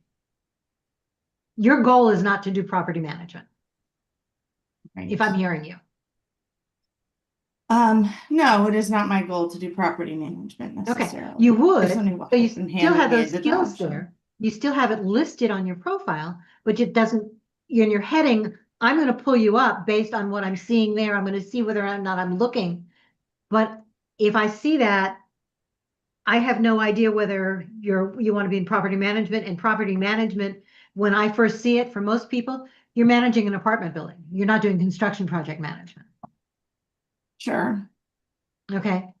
So if you're doing construction project management, that's a highly sought after skill, but it has to be, it's very different from the culinary teaching. Yep. True. So you can leave both sets of skills in there. You can leave both sets of jobs in there, but in your headline, you really need to focus in on those areas that are most important for your ideal job right now. Keep looking for all of them, keep the skills for all of them there, but focus in the headline in terms of what's most important for me doing a quick glance to see who you are. Sure. All Okay. right, I'll continue massaging that. Thank you for your time. I know that that was more You're time welcome. than Okay. people were expecting. I can do this for another 10 minutes. So we're going to have to do these really quick. And then we will obviously do another session on this. So who else said that they need, who else is still here? Okay. Lisa Okay. Pagano. Can I do a quick one after that? Yes, and then we're done.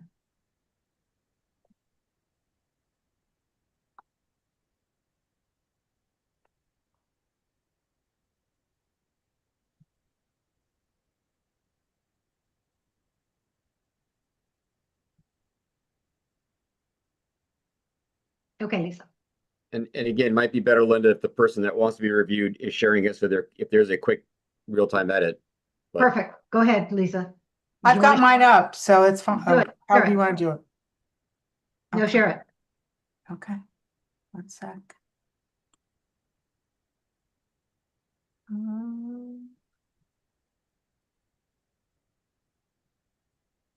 Okay. Can you see it? Yes. Okay, perfect. So I will fill this in. I have to, I'm thinking I'm going sorry, to, fill what in? oh, I'm sorry, here, the banner. Okay. I'll put, I'll have to look at Banner other is- people. Yeah, look at other people, see what you've got, but that's still better than the blank one. Right. I've got my open to work on. Yep. This is what I have in my headline. And my about section. I've just list what I've been doing and what I'm looking for. I've got my core skills and specialties. And then I've been advised just to put these down here at the bottom for searching. Yep. how is that? That sounds, there's maybe a bit redundancy between what you're listing in core skills and specialties, and then what that Exactly. bunch of words Okay. at the bottom is. Maybe consolidate those two. Okay. They don't need to be both there. And the other thing is, remember, we read in bullets. So you've got them listed one after another. It's okay to put an emoji in there, an arrow, Okay. a check mark, something. So Okay. that those stand out from the rest of the text. Okay. I'll do that and I'll combine this together. That's fine. I've been posting and commenting, and I'm still not getting a lot of, I don't know if it's the niche, if it's the market. I know the market is bad for all of us, that I know. But I don't get a lot of recruiter reach out.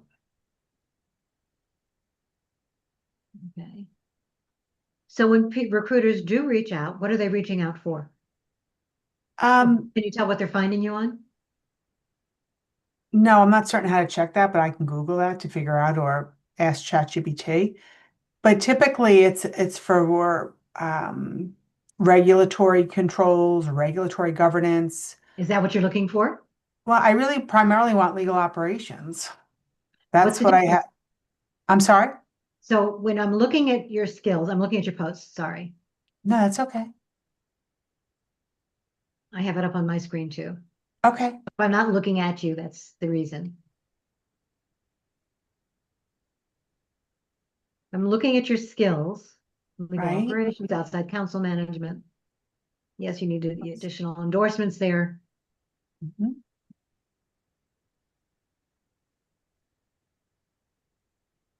If you don't want to be found for regulatory governance, take it out. Okay. At this point, I don't mind being, because I want the experience to go through an interview. And also it's something that I do very well, and I would do it. But at this point, I'm willing to do it because, but I don't get much further than just the initial reach out. I share my resume, and then Are you typically tailoring your would have, resume to the job? yes, every one of them. Okay. Are you showing, so if it's not just I'm not just talking about the skills, but if it's a regulatory one, are you demonstrating accomplishments just related to regulatory affairs? Not just to that. I highlight that. I will rearrange my bullets. I'll put the others lower down, depending on what the role is on my resume. When I'm making those adjustments, the highlight will be what the job is. I don't necessarily take off all of the other bullets. Okay.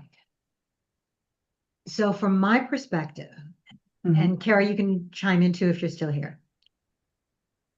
I want to see what you can do for me. I don't care about everything you've ever done. Okay. Regulatory affairs is very different than legal operations. Mhm. When you're telling me you can do both, that's great on LinkedIn. On your resume, if it's a legal affairs job, or legal operations job, I want to know what you can do for that. If it's regulatory affairs, I want to know what you can do for that. If there is a bullet on legal operations that goes along with, that can be used in that regulatory affairs environment, keep it in. Okay.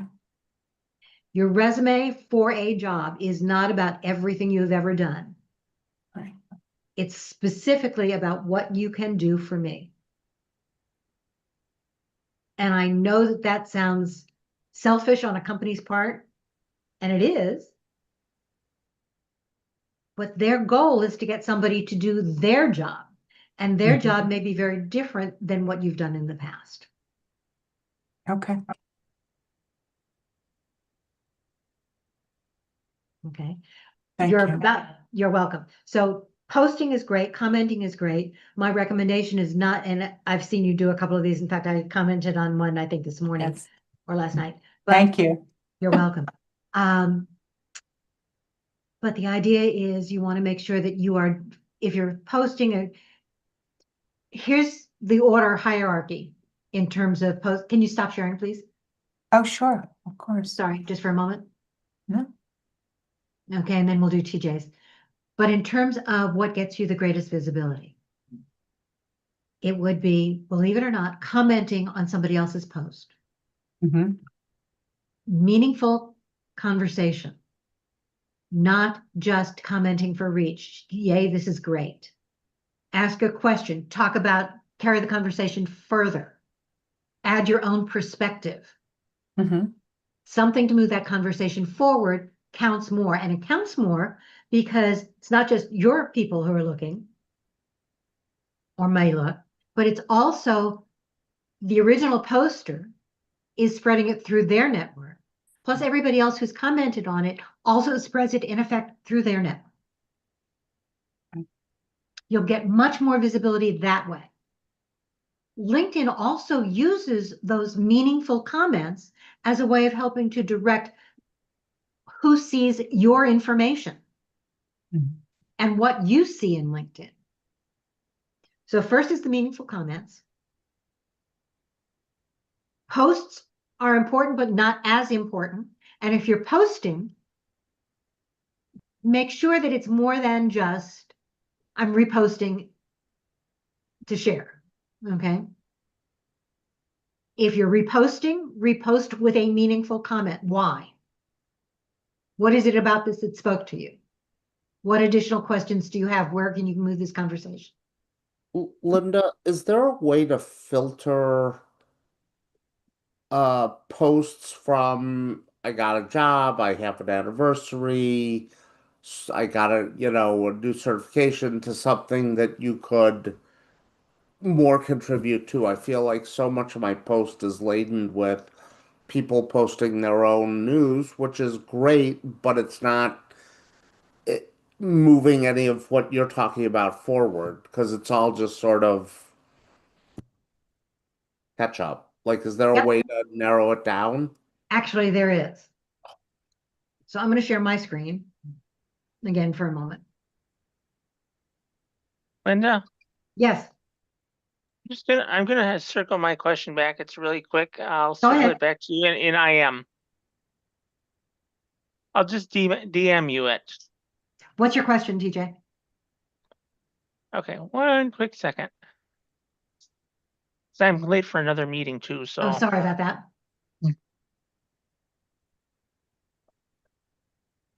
My quick question is this. This feature section, does that look redundant to you? What's in your feature section, TJ? I'm sharing my screen. I know, I can't read the words. Okay, it is what I'm looking for, and then 2 networking bios, one for a technical audience and one for a general No. audience. We just talked about that. We don't post. This is not a resume though. It basically says it's like a networking sheet. Okay. So if you're going to do one, do one.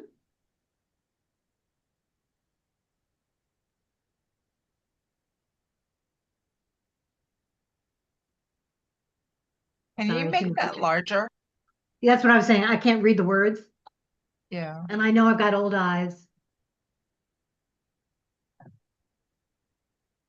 So I'm pulling it up on my other screen too so that I can read it. You can hold the control key down and roll the mouse wheel forward if you have one. Yeah, that's a little better. So this is a marketing bio basically, right? Yeah. Okay. I have Okay. heard those are good to put in the featured section, but I agree with you, TJ, that to show 2 and only have it subtly distinguished in the title, Yep. whether it's technical or general, maybe just try to have one to I not would agree. confuse the audience. And it's too Okay. long. One page is too long. It's too long. Well, when I pull it up, it's 2 pages.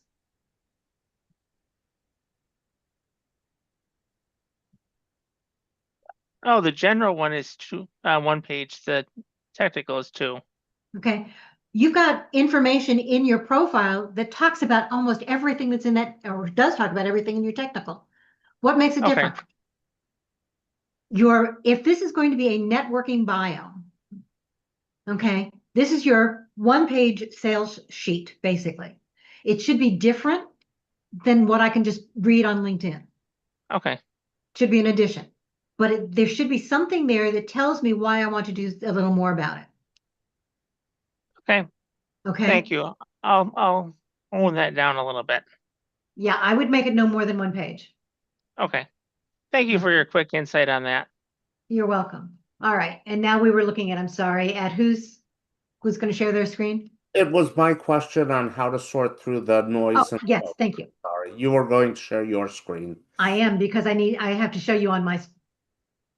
Oh, actually, you want to bring your profile up and I can show you on yours. Me? Sure. Yep.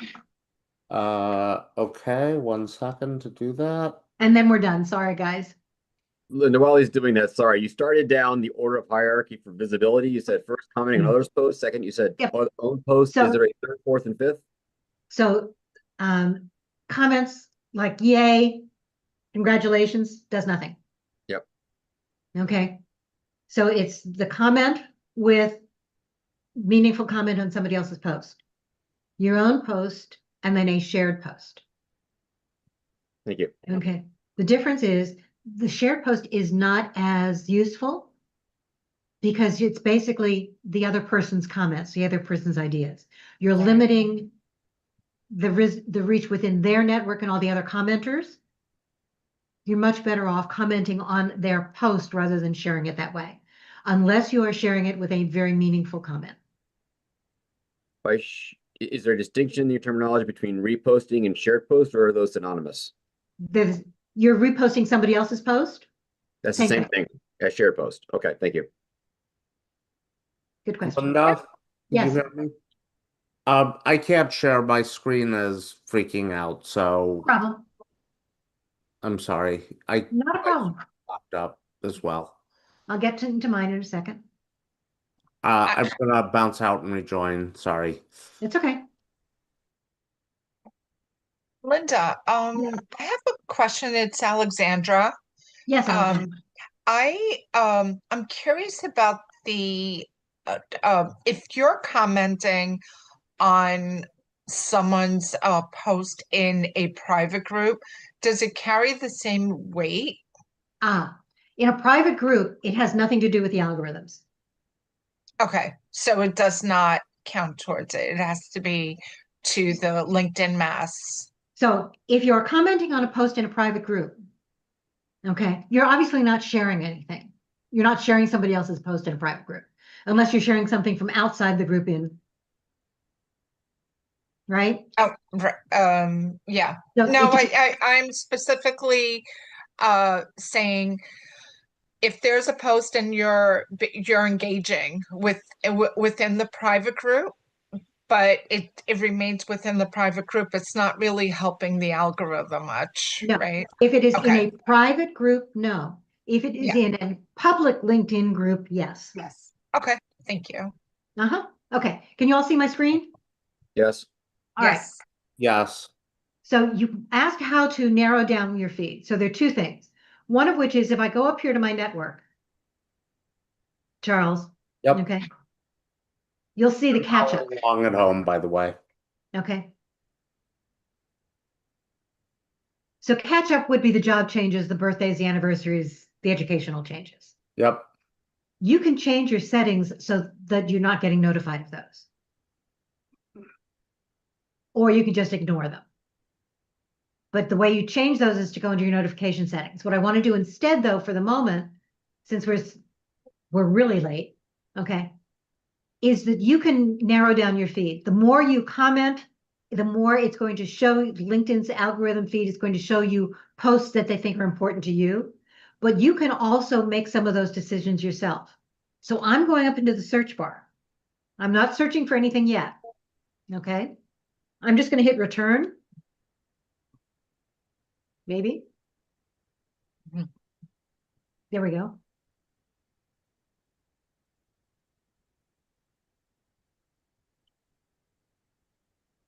And I'm going to go to posts.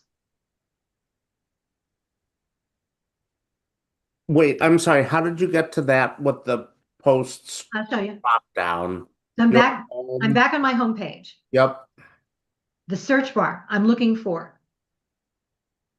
I'm just Gotcha. going to hit return. I'm not looking for anything there. Just return. Ah. Okay.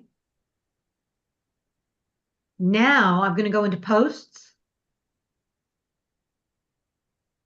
from member. And just for the heck of it, I'm going to say from you, from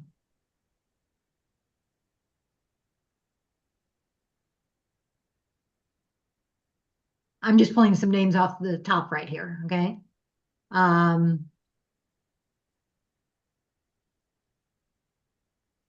Because you're the first three that show up on my screen.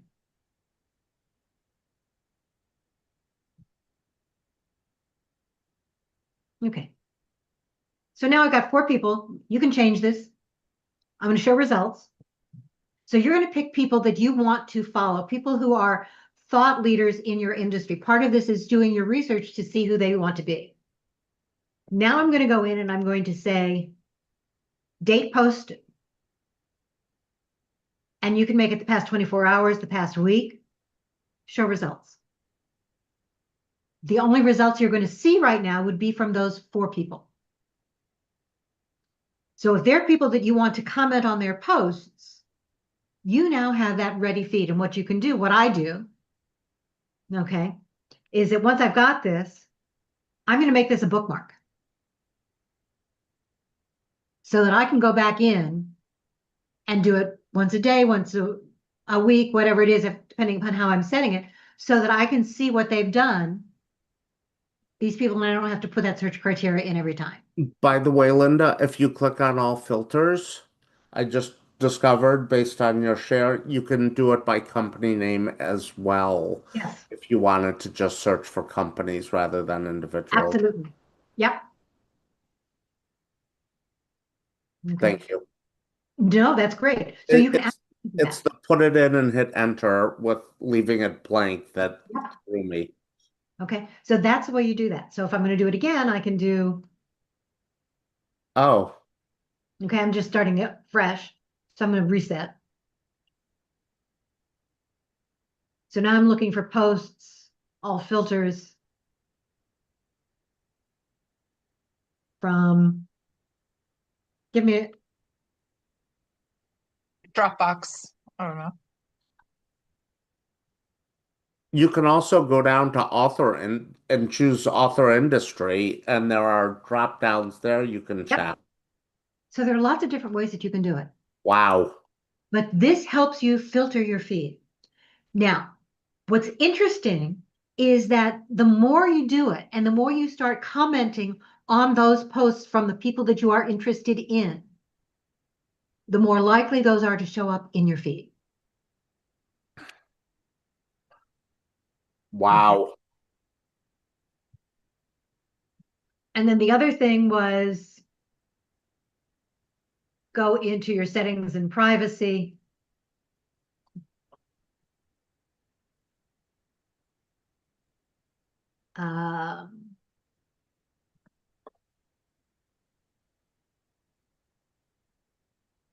They keep changing where it would be. There's a place that, Notifications, perhaps? I'm sorry? Notifications section? Yep. Oh, thank you. That's exactly what I was looking for. Okay. So you want to turn off some of these notifications if you want. Okay. So your network catch-up updates, you can turn those off. Oh, this is awesome. Do you advise turning some of those off? I mean, there's obviously risk in not knowing when somebody changes jobs, but if you look at the company, you'll see who you know they are. Are there some you think are just sort of noisier than others? Actually, I like keeping it on. I don't always look, but here's the reason I like keeping it on. Okay. You've heard about hidden jobs. Yeah. Somebody's leaving a job. That means normally there's a job open, either now or in the future. You also don't know where that person is going. And if you've already made those connections, you're commenting visibly on their posts. Now you've got the connection, so you don't know. It's possible that they'll have something new coming up. You get some of your best company culture information from people who've recently left jobs. So if you're applying for a job at a company and somebody's just left, they have nothing to lose by sharing information. You're going to get a lot more honest feedback. And they also still have fresh connections. And that's exactly right. So do you have to respond to them? I don't do most. But it's another way of building that network. So let's say that you have those networking connections and somebody's just made a move or they've had a birthday or a work anniversary. A 2-sentence DM, okay, not in the middle of the post, but a DM to that person. Hey, congratulations, that's great. Tell me more about it. Okay, what did you find with you stayed in the job? What's your biggest challenge these days? Love to hear how things are going. Let's catch up. Will everybody do it? No. But if you send 20 of those and you get 2 people who've responded and you have a conversation, even if that conversation is a couple of sentences back and forth in DMs, you've made that networking connection, you've renewed that networking connection, and we never know where those go. Okay. All right. I apologize, folks. We expanded this so that we wouldn't run over time, but guess what? We really did, which tells me that we need to do another profile review and so on. So we'll do that.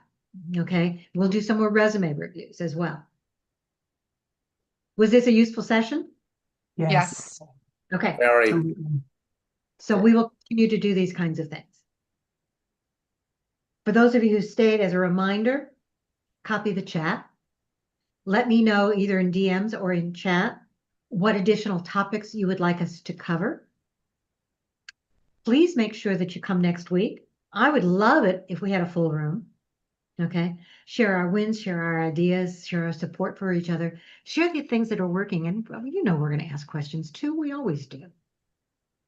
By the way, didn't get a chance to mention it earlier, or I shouldn't, but in addition to Barry, who got an offer and started, we have at least one more person who got an offer last week. Okay. And again, got it through a direct application. No matter what you hear. Okay. Is networking important? Abso-damn-galutely. Sorry, probably shouldn't say that on LinkedIn, but yes, it absolutely is. But people are absolutely getting interviews. They're getting offers based on direct applications. Interviewing is useful to get your foot in the door, but if you don't have that, don't wait. Use your network to help you find out more about the company, about the organization, about their challenges, not just to walk your resume down the hall. It's an incredibly important thing. So please pay it forward to each other as well. Okay, I have to go. Okay. Thank you so much. You're very welcome. Remember, please, to copy the chat. I'm going to stay on a couple minutes so that you all can do that. Reach out to me directly if there's anything I can do to help you with.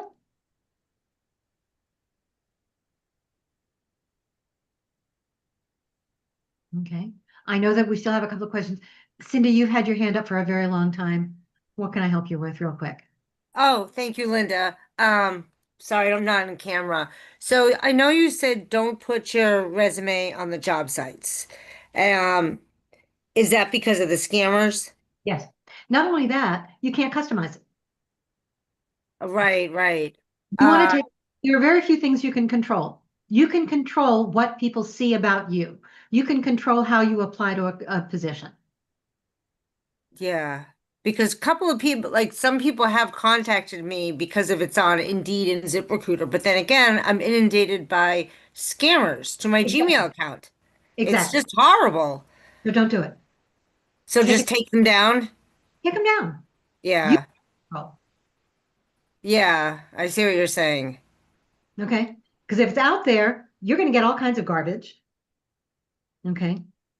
You're But going to why get. have it on? I have the open to recruiters for LinkedIn. What's That's the fine. difference? Very different. Okay. You're not sending a resume to everybody on LinkedIn. No. You're telling people that you're looking. Yeah. By the way, I recommend highly, and I know that you're very scam conscious and very aware. There are lots of ways of getting around, of dealing with some of those scams.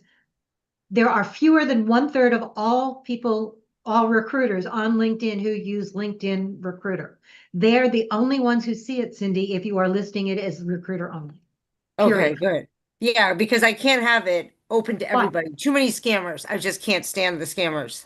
And I understand that we need to talk about what you're putting out there so that we can reduce some of those scams. Yeah, and they, of course, it's too good to be true. I'm like, oh, everything that I'm qualified for, this is great. And I'm like, wait a minute, this is a scam. What I'm telling you is that we know LinkedIn is telling us too, but all of our anecdotal evidence from people who are getting jobs, tell us that you are more likely to be contacted for real jobs if you have that open to work banner on to everybody. You are more likely to have that recruiter outreach. You are more likely to have networking outreach and people who are willing to support you. Well, I'm thinking because I'm also thinking about having my own business, maybe part-time, because some people said just do it part-time. Don't do it as a full. I mean, you might do it. You probably do it. Other people do, but it's hard. It is very hard. So Cindy, this may be a conversation that we need to have offline. Sure, sure. I will tell you that it is important from my perspective, recruiter, coach, hiring manager, have that open to work banner on to everybody if you're going to put it on at all, but it's the way that you phrase it, take that open to work hashtag off. That's one of the things that we've discovered seems to generate some of the spam.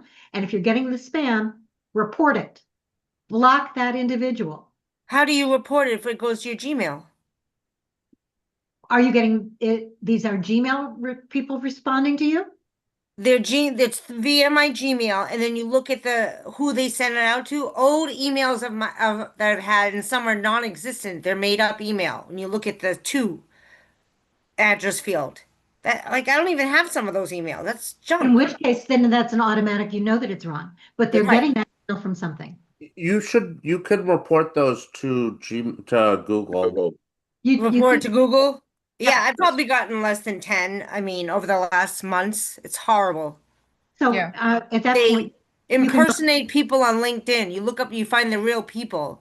Right. So Cindy, what you do for those, if it's coming in through Gmail, Gmail has the mechanism for you to report it as spam and block it. Oh, okay. I was trying to figure it out how to do it. Yeah, it says open the email and click report spam button. It's an exclamation point in the toolbar. Yep. It's a very. And on mobile, hit the 3 dots and select report spam. Open the email. Sorry, I've had a headache. I'll Open drop the it in the email. chat. Yep. Okay, thank you. Okay. So it's a very easy thing to do. And yes, you're going to get a lot of them, but it's honestly worth it. Yeah, I wish they could catch these people wherever they are. We do too. And we're working it. Linda, was it announced, I joined a little late Thank today, you. about the hack that LinkedIn experienced and that people are now sending from actual valid accounts Yes. in mail? That was mentioned earlier today? Okay. No, it wasn't, but you're right. So you want to say that real quick? I was just saying that email had a data breach, or LinkedIn had a data breach, and now people are sending what appeared to be, unless you look at it very carefully, via InMail from valid accounts, outreaches and say, click this button to blah, blah, blah, blah. So just be very on your toes in terms of InMails and messages from people that you know that you're connected to. They may not be valid because of this recent data breach. Correct. And that data breach should be resolved quickly. LinkedIn has told us. We don't know when, but in the meantime, I would say at least for the next 2 weeks, be very suspicious of those InMail. Reach out to somebody. If somebody is sending you something and you're not sure, read it very carefully. You can pass it by me. I'm happy to take a look. But the other thing is to respond back to them, not by InMail. Okay. But find out if there's another way that you can respond back. Yeah, I go to the contact information, either text them or send them an email directly to their listed email account. And ask whether or not this is really them. Right. I've surfaced 2 but like that and confirmed they were both invalid. And when you do, it's really important. Don't delete it. Send it to LinkedIn. Okay. And what you want to do is, this is spam. This is invalid. This is false. Right. So you're telling them that it's fake. You're telling them to block it, that you want it blocked, but you also want to report it. And I would also go, if there is a LinkedIn profile associated with it, that is also, because those are being spammed and spoofed as well, you want to block that profile as well and report that profile. But Just then you get that person's profile blocked. Like Same way. it happened to another facilitator, and I called him instead. I called him to let him know. And he put a post on the private LinkedIn page. Yes, so it depends. If you can see Yeah. whether or not they're spoofing their page, and there's a second page with that name, yes, then you want to get that set. Oh, okay, gotcha. Okay, but you don't want to block a real person. Yeah, exactly. Okay, so yes, letting them know is important. Yes, Charles. Linda, I'm sorry. I just dropped a link in. Norton Antivirus, whatever you think of them, they have a product that's free. It's called the Genie. You can drop in a screenshot or text if you copy it and paste it. They'll run it through and take a look. It's not 100%, but for someone like my father in his 80s who clicks on everything, it helps a lot. The other thing I would recommend to protect yourself, especially after an issue like LinkedIn just reported, is to turn two-factor authentication on. And LinkedIn does support it. There, you could either use the Google Authenticator, Microsoft has an authenticator. Those are free. It's better than getting a text message because you are randomly generating a code on your device that you use to help authenticate. That's always good. And I know passkeys are getting popular to replace usernames and passwords. Passkeys are recommended in that you don't have a username and password anymore. You have a passkey. You have to have the passkey. It has to be on the device you're using to log in. So even if your account information per se is taken, they can't log in as you because they don't have a passkey. So there are some options there. People can reach out to me on LinkedIn if you want. But two-factor authentication, Microsoft Authenticator, Google Authenticator, they're both free. Highly recommend to help secure accounts. So may I make a favor, ask a favor of you, Charles? Can you post that? Okay, as well as the Norton Genie thank you. link as well. Sorry Yep. about that. Okay, so All here's good. one caveat in terms of passkeys. Okay, be careful. Yes, they sound great, but maybe because of my personal situation, right? And I'm thinking about things in advance and putting together things like trust. Not that I need it right now, but just because I've got 4 kids and you want to get things in order. But if somebody has to go into your accounts and you're not there, they don't have your passkey. I am a big advocate of 1Password, which is similar to LastPass if you're familiar. They do have family plans. You can choose to share certain accounts, and 1Password does have a feature where if it's set up and enabled, I can request access from a family member to their password vault. If they don't deny or accept it in 24 hours, it would automatically give me access. So if you were to die, and we all do, so that happens, let's be candid about it, right? I understand. I'm trying to do something for a family member right now. This So would be a fail-safe for that, that would allow you access. I also have my father on it, and he can share passwords with me, so I have access to his doctor's portals, so I can send them notes and do other things in his name. Okay. So, So again, add that if you would, yep. I'm because I'm we making rely, that's all right. We rely on each other. We learn from each other, guys. Okay. It's really important. So I appreciate that. And I appreciate all of you sticking around. Copy the chat. Wait for Charles to finish putting things in, but copy the chat. And remember to be here. Do let me know what other things you want me to talk about, because I want to make sure that these work for you. Okay. Thank you all. Thank you so much, Linda. Thanks, everybody. Thank you, Linda. You're welcome. Thank you all for your support and for the advice that you're chiming in. So thank you very much.